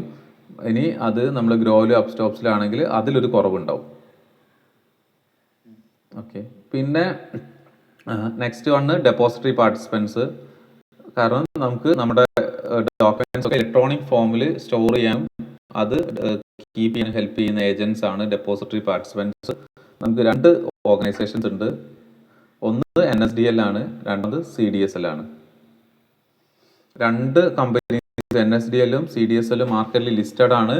CDSL അറൗണ്ട് ഒരു 16 കോടി അക്കൗണ്ട് ഉണ്ട്. ബാക്കി NSDL ഒരു 3-4 CR അക്കൗണ്ട് ഉണ്ട്. അങ്ങനെ മൊത്തത്തിൽ ഒരു 21 CR അക്കൗണ്ടാണ് ഇന്ത്യൻ മാർക്കറ്റിലുള്ളത്. അപ്പോൾ ഈ 2 കമ്പനീസിൻ്റെ ഷെയർസും അറ്റ് പ്രസന്റ് മാർക്കറ്റിൽ ലിസ്റ്റഡ് ആണ്. NSDL ഞാൻ ഹോൾഡ് ചെയ്യുന്നില്ല, പക്ഷേ CDSL ഹോൾഡ് ചെയ്യുന്നുണ്ട്. ഇപ്പോൾ കുറച്ച് ലോസിലാണ്, കാരണം ലാസ്റ്റ് മന്ത് കുറച്ച് ഇറങ്ങിയോണ്ട്. പക്ഷേ നമുക്കൊരു ലോങ് ടേമിലേക്ക് വാങ്ങി ഹോൾഡ് ചെയ്യാൻ പറ്റുന്ന നല്ല കമ്പനീസാണ് ഇത് രണ്ടും. പിന്നെ ഇതേപോലെ തന്നെയാണ് 2 ക്ലിയറിംഗ് കോർപ്പറേഷൻസ് നമ്മുടെ മാർക്കറ്റിൽ വർക്ക് ചെയ്യുന്നുണ്ട്. വേറെയും ക്ലിയറിംഗ് കോർപ്പറേഷൻസ് ഉണ്ട്, പക്ഷേ അത് വേറെ സെഗ്മെന്റ്സിലാണ്. പക്ഷെ നമുക്ക് ഇവിടെ 2 ക്ലിയറിംഗ് കോർപ്പറേഷൻസ് വർക്ക് ചെയ്യുന്നു. ഒന്ന് NSCCL, അത് NSEയുടെ ഒരു സബ്സിഡറിയാണ്. രണ്ടാമത്തത് നോർമലി ഇന്ത്യൻ ക്ലിയറിംഗ് കോർപ്പറേഷൻസ്, അത് BSEയുടെ ഒരു സബ്സിഡറിയാണ്. അപ്പോൾ ക്ലിയറിംഗ് കോർപ്പറേഷൻസ് ആണ് നമ്മളുടെ എമൗണ്ട് സെറ്റിൽ ചെയ്തിട്ടുണ്ട്. നമ്മളെ ബൈയോ സെല്ലോ ചെയ്യുന്ന സമയത്ത് എമൗണ്ട് സെറ്റിൽമെൻറ്റ് നമ്മൾ പ്രോപ്പറായി ചെയ്തിട്ടുണ്ട് എന്ന് എൻഷുർ ചെയ്യേണ്ട റെസ്പോൺസിബിലിറ്റി ഈ ക്ലിയറിംഗ് കോർപ്പറേഷൻസ് ആണ് ഉണ്ടാവുക. അതുകൊണ്ടാണ് ഈ മാർജിൻ മണിയൊക്കെ നമ്മൾ ഓപ്ഷൻസ് ചെയ്യുമ്പോഴും ഡെറിവേറ്റീവ്സ് ചെയ്യുമ്പോഴൊക്കെ മാർജിനൊക്കെ പ്രോപ്പറായിട്ട് കീപ്പ് ചെയ്യുന്നത്. കാരണം നമുക്ക് അത്തരം കമ്പനീസിന് എന്തായാലും പേയ്മെൻറ്റ് കിട്ടിയേ മതിയാവുള്ളൂ. ആ പേയ്മെൻറ്റ് എൻഷുർ ചെയ്യുക എന്നുള്ളതാണ്. അപ്പോൾ ഇതിന് മുൻപേ ഒക്കെ മാർജിനിലൊക്കെ അല്ലെങ്കിൽ ക്ലിയറിങ്ങിലൊക്കെ കുറേ സാധ്യതകളുണ്ടായിരുന്നു പേപ്പേഴ്സ് യൂസ് ചെയ്ത്. അപ്പോൾ അതാണ് അർഷദ് മെഹ്ത്തിയൊക്കെ എടുത്തിട്ടുണ്ടായിരുന്ന ഒരു സ്കാമിലേക്കൊക്കെ മൂവ് ചെയ്തിട്ടുണ്ടായിരുന്ന കുറേ സെനാരിയോസ് ഉണ്ട്. അപ്പോൾ അതിനൊക്കെ ശേഷം ക്ലിയറിംഗ് കോർപ്പറേഷൻസ് ഒക്കെ വളരെ സ്ട്രിക്റ്റ് ആയിട്ട് എന്ത് ചെയ്യുന്നുണ്ട്, നമ്മുടെ ഫണ്ട്സും നമ്മുടെ ട്രാൻസാക്ഷൻസ് മോണിറ്റർ ചെയ്ത് മാർക്കറ്റിൽ ലിക്വിഡിറ്റി എൻഷുർ ചെയ്യാൻ ഹെൽപ്പ് ചെയ്യുന്നുണ്ട്. ഇതൊക്കെ ഒരു ഫർദർ റീഡിങ്ങിന് എടുക്കാവുന്ന പോയിന്റ്സ് ആണ്. ഇനി next investment bankers and merchant banks ഉണ്ട്. IPO പ്രോസസ്സിനൊക്കെ ഹെൽപ്പ് ചെയ്യുന്നത് മെർച്ചൻറ്റ് ബാങ്ക്സ് ആയിരിക്കും. അതായത് ഒരു കമ്പനി പുതുതായിട്ട് മാർക്കറ്റിലേക്ക് ഷെയർസ് ഇഷ്യൂ ചെയ്യാൻ വരുമ്പോൾ അതിൽ കുറേ പ്രൊസീജിയേഴ്സ് ഉണ്ട്. ആ പ്രൊസീജിയേഴ്സൊക്കെ കംപ്ലീറ്റ് ചെയ്യാൻ മെർച്ചൻറ്റ് ബാങ്ക്സ് ഹെൽപ്പ് ചെയ്യും. അത് നോർമൽ ബാങ്ക്സ് ഒരു ഇൻ്റർമീഡിയറീസ് ആണ്. നമുക്ക് ക്യാഷ് ആയിട്ട് മാർക്കറ്റിലേക്ക് ഇൻവെസ്റ്റ് ചെയ്യാൻ പറ്റുന്നത് ഇപ്പോൾ വളരെ ലിമിറ്റഡ് ആയിട്ടുള്ള കാര്യങ്ങളാണ്. മ്യൂച്വൽ ഫണ്ട്സിൽ 50,000 റുപ്പീസ് വരെ മറ്റോ നമുക്ക് ക്യാഷ് ആയിട്ട് ഇൻവെസ്റ്റ് ചെയ്യാം. പക്ഷെ അതൊക്കെ ഭയങ്കര റെസ്ട്രിക്റ്റഡ് ആണ്. അതിനേക്കാൾ ഏറ്റവും ഈസി ആയിട്ടുള്ള ഓപ്ഷൻ ബാങ്ക് ത്രൂ ഇൻവെസ്റ്റ് ചെയ്യുക എന്നുള്ളതാണ്. ഇപ്പോൾ ബാങ്ക് ഒരു ഇൻ്റർമീഡിയറിയാണ്. പിന്നെ register and share transfer agents, RTA എന്ന് പറയും. അപ്പം നമ്മളുടെ ഇൻവെസ്റ്റേഴ്സിൻ്റെ റെക്കോർഡ് ഹാൻഡിൽ ചെയ്യുന്ന ആളുകളാണ് RTAs. അപ്പോൾ നമുക്ക് ഏതെങ്കിലും ഒരു ഡോക്യുമെൻറ്റിൽ എന്തെങ്കിലും ചേഞ്ചസ് വരിക, അതിലെന്തെങ്കിലും മാറ്റം വരുത്തുക, അങ്ങനത്തെ കാര്യങ്ങളൊക്കെ നമ്മൾ കമ്മ്യൂണിക്കേറ്റ് ചെയ്യേണ്ടത് RTA വഴിയാണ്. ഇപ്പോൾ KFin ടെക്നോളജീസ് ആവാം, CAMS ആവാം, ഇത്തരം ഓർഗനൈസേഷൻസ് ഒക്കെ RTAസിലെ പ്രോമിനൻ്റ് ആയി. പിന്നെ വേറെയുണ്ട്, ഇപ്പം കാവേരി, അങ്ങനെ കുറേ അധികം കമ്പനീസ് ഉണ്ട്. പക്ഷേ ഏറ്റവും പ്രോമിനൻ്റ് ആയിട്ടുള്ള RTAs ഉള്ളത് KFin, CAMS ഒക്കെയാണ്. കേട്ടിട്ടുണ്ടാവും. അതെ. KFin പുതിയ കമ്പനിയാണ്. KFin ഓൾറെഡി ലിസ്റ്റഡ് ആണ്. KFin മ്യൂച്വൽ ഫണ്ട്സിലൊക്കെ കോർ സപ്പോർട്ട് കൊടുക്കുന്ന ഒരു RTA കൂടിയാണ്. അപ്പോൾ നമുക്ക് വേണമെങ്കിൽ KFinസിൻ്റെ ഷെയർസും വാങ്ങി വയ്ക്കാം. ഞാൻ ഈ മാർക്കറ്റ് റിലേറ്റഡ് ആയുള്ള കുറച്ച് ഷെയർസ് ഞാൻ എപ്പോഴും നോക്കാറുണ്ട്. ഞാൻ ആ ഒരു ഏരിയ, കാരണം എന്താ വെച്ചാൽ മാർക്കറ്റ് ജസ്റ്റ് ഡബിൾ ആയി കഴിഞ്ഞാൽ ഇത്തരം ഫേംസിൻ്റെ ഇപ്പോഴുള്ള റവന്യൂവും അടുത്ത ലെവലിലേക്കുള്ള റവന്യൂവും ഭയങ്കരമായിട്ട് കൂടാനൊരു സാധ്യത ഉണ്ടല്ലോ. അത് മാർക്കറ്റ് ഇഫ് ഇത് പ്രോഫിറ്റ് ഓർ ലോസ് എന്നുള്ളത് നോക്കേണ്ടതില്ല. മാർക്കറ്റ് പ്രോഫിറ്റബിൾ ആണെങ്കിൽ ഇറ്റ്സ് ഗുഡ്, ലോസിലാണെങ്കിൽ പോലും ഇത്തരം കമ്പനീസ് പ്രോഫിറ്റബിൾ ആയിരിക്കും. Okay, then next one is investment advisory and portfolio managers ഒരു ഇൻ്റർമീഡിയറി ആയിട്ട് വർക്ക് ചെയ്യുന്നുണ്ട്. Then next one is A custodian. ഇപ്പം ഇത്തരം അസറ്റ് മാനേജ്മെൻറ്റ് കമ്പനീസിനൊക്കെ ഒരു കസ്റ്റോഡിയൻസ് ഉണ്ടാവും. കസ്റ്റോഡിയൻസിൻ്റെ ബാക്കപ്പ് എന്നുള്ളത് ഒരു ഇൻവെസ്റ്റേഴ്സ് പ്രൊട്ടക്ഷൻ പ്രോസസ്സും കൂടിയാണ്. അപ്പോൾ ഈ ഒരു കേസസ് ജസ്റ്റ് ഒന്ന് നമുക്ക് ഒന്ന് സ്ക്രീൻഷോട്ട് എടുത്ത് വെക്കുക. എന്നിട്ട് നമുക്ക് ഈ ഏരിയാസിൽ മാക്സിമം നമ്മളൊരു പ്രിപ്പറേഷൻ നടത്തുക. പ്രാക്ടിക്കലി ഓർഗനൈസേഷൻസ് എന്താ നോക്കുക, അവരുടെ ഷെയർ പ്രൈസ് എങ്ങനെയാണ്, അത്തരം കാര്യങ്ങളൊക്കെ ജസ്റ്റ് ഒന്ന് ചെക്ക് ചെയ്ത് വെക്കുക കേട്ടോ.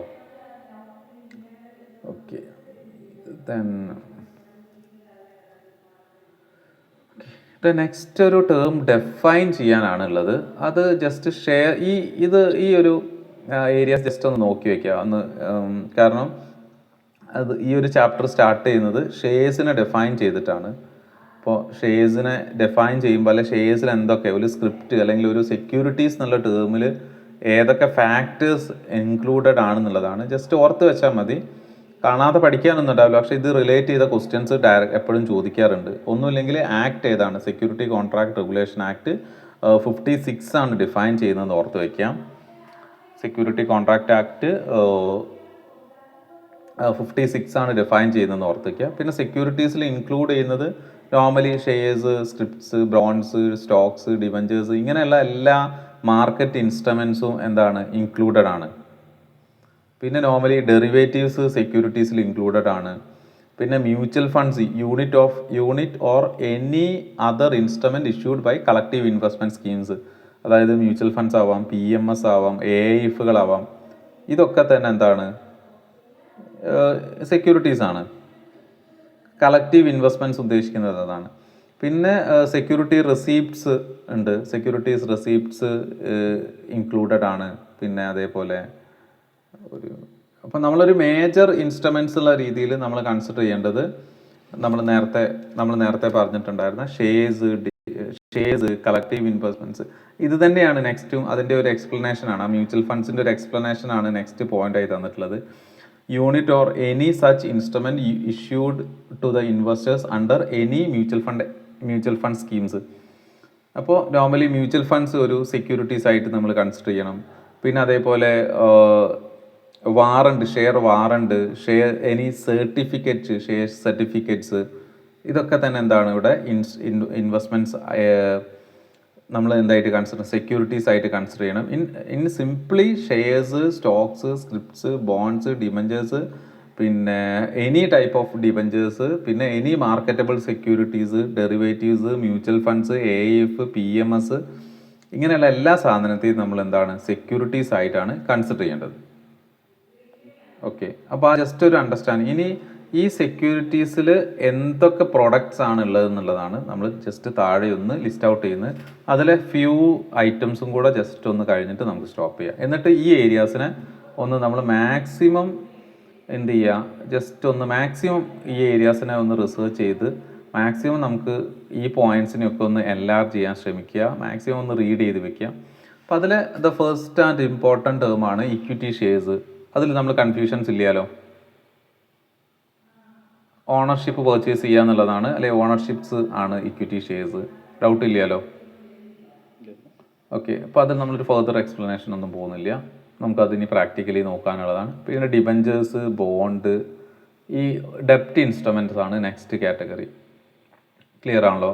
നമുക്ക് ഈ കമ്പനീസിന് ഓണർഷിപ്പ് ഷെയർ ചെയ്യാൻ ഇൻട്രസ്റ്റ് ഇല്ലെങ്കിൽ അത്തരം കമ്പനീസിന് മാർക്കറ്റിൽ നിന്ന് ഫണ്ട് കളക്ട് ചെയ്യാനുള്ള മറ്റൊരു ഓപ്ഷനാണ് അവർക്ക് ഡെപ്റ്റ് ഇൻസ്ട്രുമെൻറ്റ്സ് ഇഷ്യൂ ചെയ്യാം. അപ്പോൾ നല്ല ക്രെഡിറ്റ്, ഇപ്പോൾ മാർക്കറ്റിൽ ഇൻവെസ്റ്റേഴ്സും അങ്ങനെയുണ്ട്. മാർക്കറ്റിൽ ഇൻവെസ്റ്റേഴ്സ് എന്ന് പറഞ്ഞാൽ ഇക്വിറ്റിയിൽ ഇൻവെസ്റ്റ് ചെയ്ത് ഫണ്ട് താഴെ പോകാനുള്ള സാധ്യതകളൊക്കെ ഉണ്ട്. അപ്പോൾ ആ താഴെ പോകാനുള്ള സാധ്യത എക്സ്പ്ലോർ ചെയ്യാൻ ഇൻട്രസ്റ്റ് ഇല്ലാത്ത ആളുകൾക്ക് ഇൻവെസ്റ്റ് ചെയ്യാൻ പറ്റുന്ന ഓപ്ഷനാണ് ഡിബഞ്ചേഴ്സ്. ഈവൻ നമ്മുടെ പോർട്ട്ഫോളിയോയിൽ ഡിബഞ്ചേഴ്സും ബോൺസും ഒക്കെ വേണം. കാരണം അത് ഗവൺമെൻറ് നോൺ ഗവൺമെൻറ് ഫണ്ട്സ് ഒക്കെ ഉണ്ട്. സ്പെഷ്യൽ പേർപ്പസ് വെഹിക്കിൾസ് എന്നുള്ളത് സ്പെഷ്യൽ എക്കണോമിക് സോണിലേക്ക് അല്ലെങ്കിൽ സ്പെഷ്യൽ പേർപ്പസ് ഫണ്ട്സ് ആയിട്ട് ഒക്കെ മാർക്കറ്റിലേക്ക് ഇറക്കാറുണ്ട്. അത്തരം ഫണ്ട്സ് ആണ്. പിന്നെ ഈ convertible, non convertible, partially convertible, എന്തെങ്കിലും ഐഡിയ? ക്ലിയർ? ഓക്കെ. ഈ ഏതാണ്?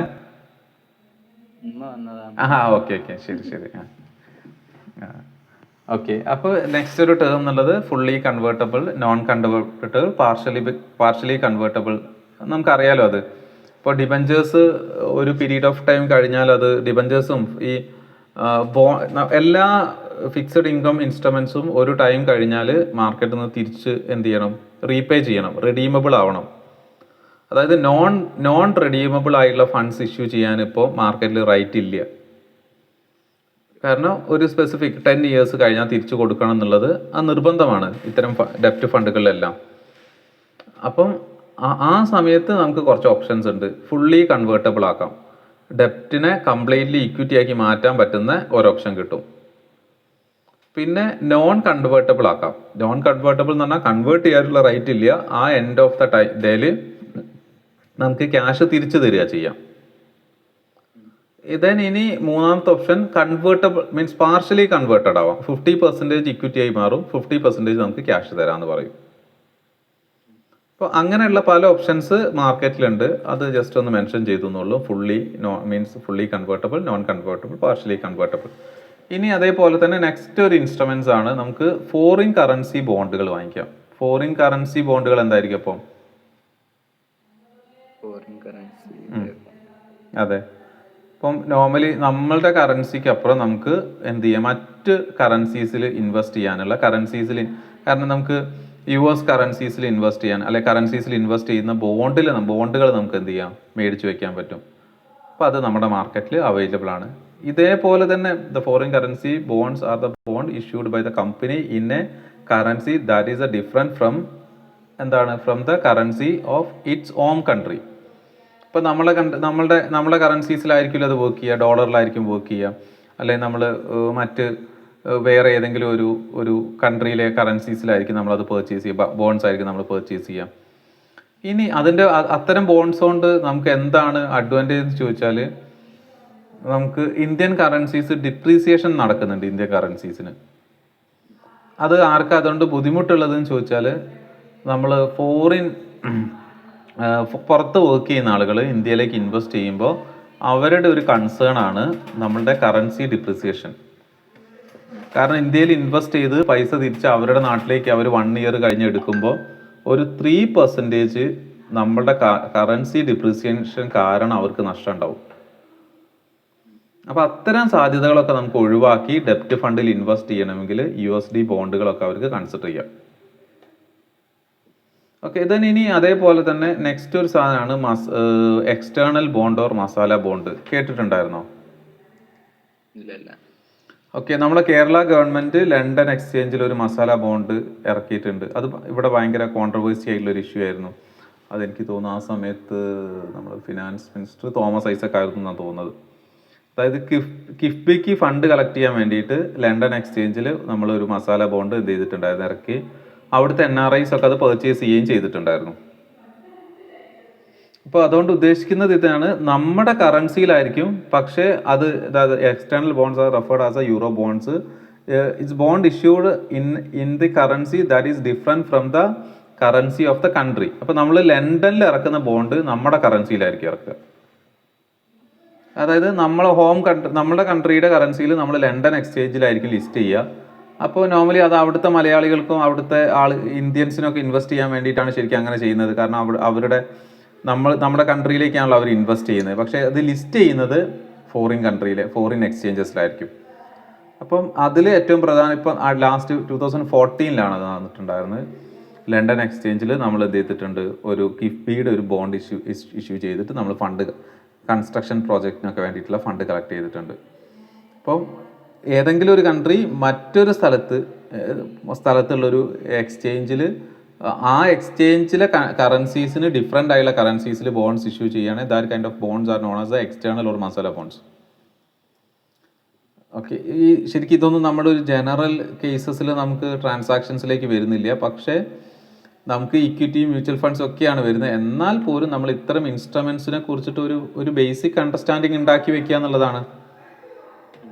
ഓക്കെ. ദ നെക്സ്റ്റ് ഫേസ് എന്നുള്ളത് ഇതേപോലെ വാറന്റ് ആൻഡ് കൺവേർട്ടബിൾ വാറൻസ് ആണ്.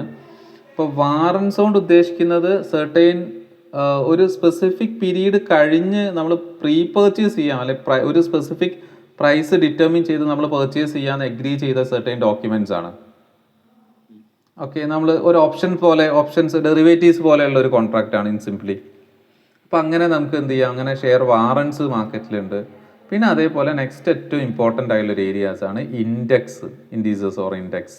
എന്താണ് ഇൻഡെക്സിനെ കുറിച്ചിട്ട് ഓൾറെഡി നമ്മൾ കേട്ടിട്ടുണ്ടാവുമല്ലോ. ഇൻ സിംപ്ലി ഇൻഡെക്സ് എന്നുള്ളത് മാർക്കറ്റിൻ്റെ റെപ്രസെൻറ്റേഷൻ ആണ്. മാർക്കറ്റിൻ്റെയോ അല്ലെങ്കിൽ ഏതെങ്കിലും ഒരു ഗ്രൂപ്പ് ഓഫ് ഐറ്റത്തിനെ ഒരു സിംഗിൾ നമ്പേഴ്സിൽ റെപ്രസെൻറ്റ് ചെയ്യുകയാണെങ്കിൽ അങ്ങനെ റെപ്രസെൻറ്റ് ചെയ്യുന്ന ഒരു ആവറേജിങ് പ്രോസസ്സാണ് ഇൻഡെക്സേഷൻ അല്ലെങ്കിൽ ഇൻഡെക്സ് എന്ന് വിളിക്കുന്നത്. ഓക്കെ. അപ്പം ആ ഒരു ആവറേജിങ്ങിന് ആ ഗ്രൂപ്പിൻ്റെ ഫീച്ചേഴ്സ് എല്ലാം ഉണ്ടാവും. ആ ഗ്രൂപ്പിൻ്റെ മൂവ്മെൻ്റ് ആയിരിക്കും അത് ട്രാക്ക് ചെയ്യുക. അപ്പോൾ ഇന്ത്യയിൽ നമ്മൾ ഫോക്കസ് ചെയ്യുന്ന, നമ്മൾ പ്ലാൻ ചെയ്യുന്ന അല്ലെങ്കിൽ നമ്മൾ ഫോക്കസ് ചെയ്യുന്ന 2 ഇൻഡെക്സ് ഉണ്ട്, നമുക്കറിയാലോ. പ്രധാനപ്പെട്ട നമ്മൾ നിഫ്റ്റി 50 നമ്മൾ ഫോക്കസ് ചെയ്യുന്നുണ്ട്, അതേപോലെ സെൻസെക്സ് നമ്മൾ ഫോക്കസ് ചെയ്യുന്നുണ്ട്.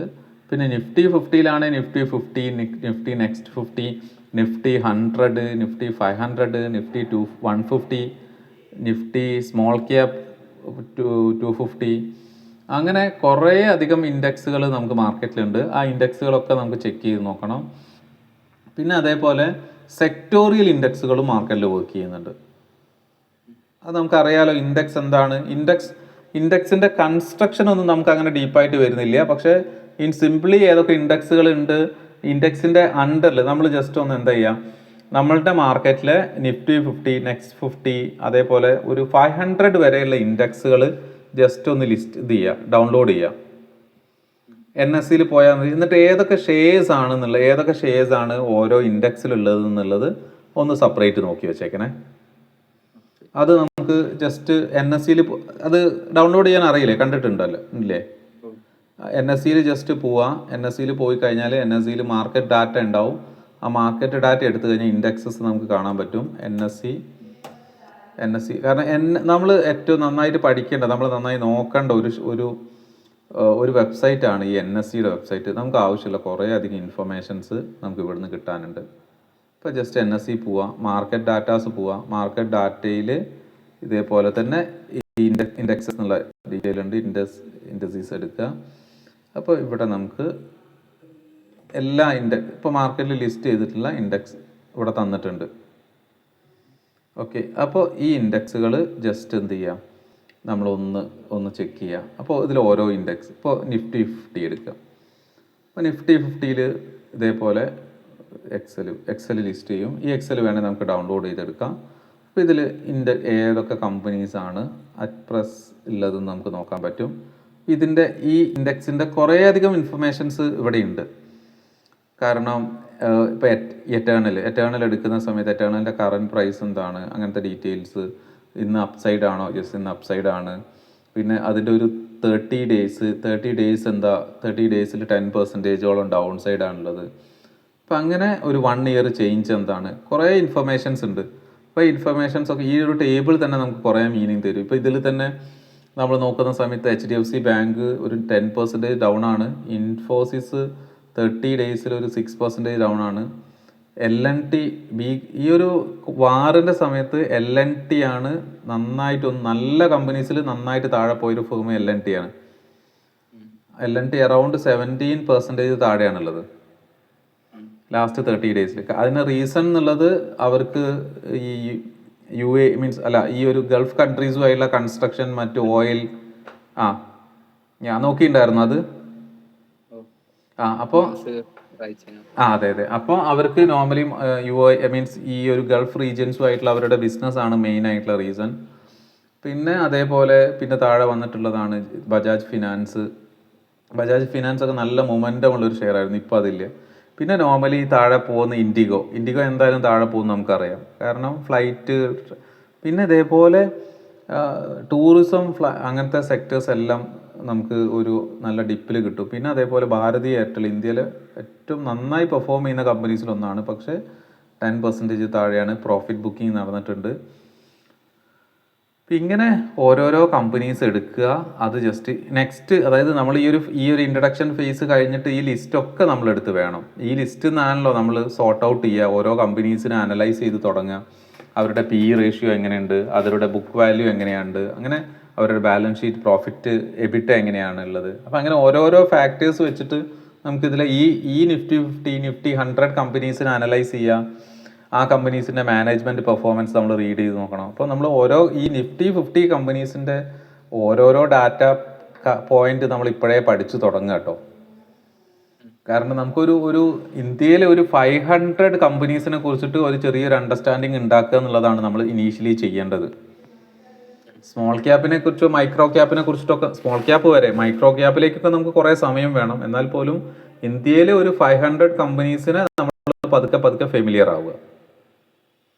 ഓക്കെ, അപ്പോൾ ഇങ്ങനെ ഇവിടുന്ന് നമുക്ക് ഈ ഇൻഡെക്സ് ഈ ഡാറ്റ എടുക്കാം. ഈ ഡാറ്റ നമുക്ക് ഇവിടെ ഡൗൺലോഡ് ചെയ്യാനുള്ള ഓപ്ഷൻ ഉണ്ട്. എക്സൽ ഫോർമാറ്റിൽ ഡൗൺലോഡ് ചെയ്തെടുക്കാം. ഓക്കെ, അപ്പം ജസ്റ്റ് അങ്ങനെ എല്ലാ ഇൻഡെക്സും ഒന്ന് ഫെമിലിയർ ആവുക. അപ്പോൾ മേജർ ഇൻഡെക്സ് നമുക്ക് യൂസ് ചെയ്യാൻ ഇതൊരു ബെഞ്ച് മാർക്കാണ്.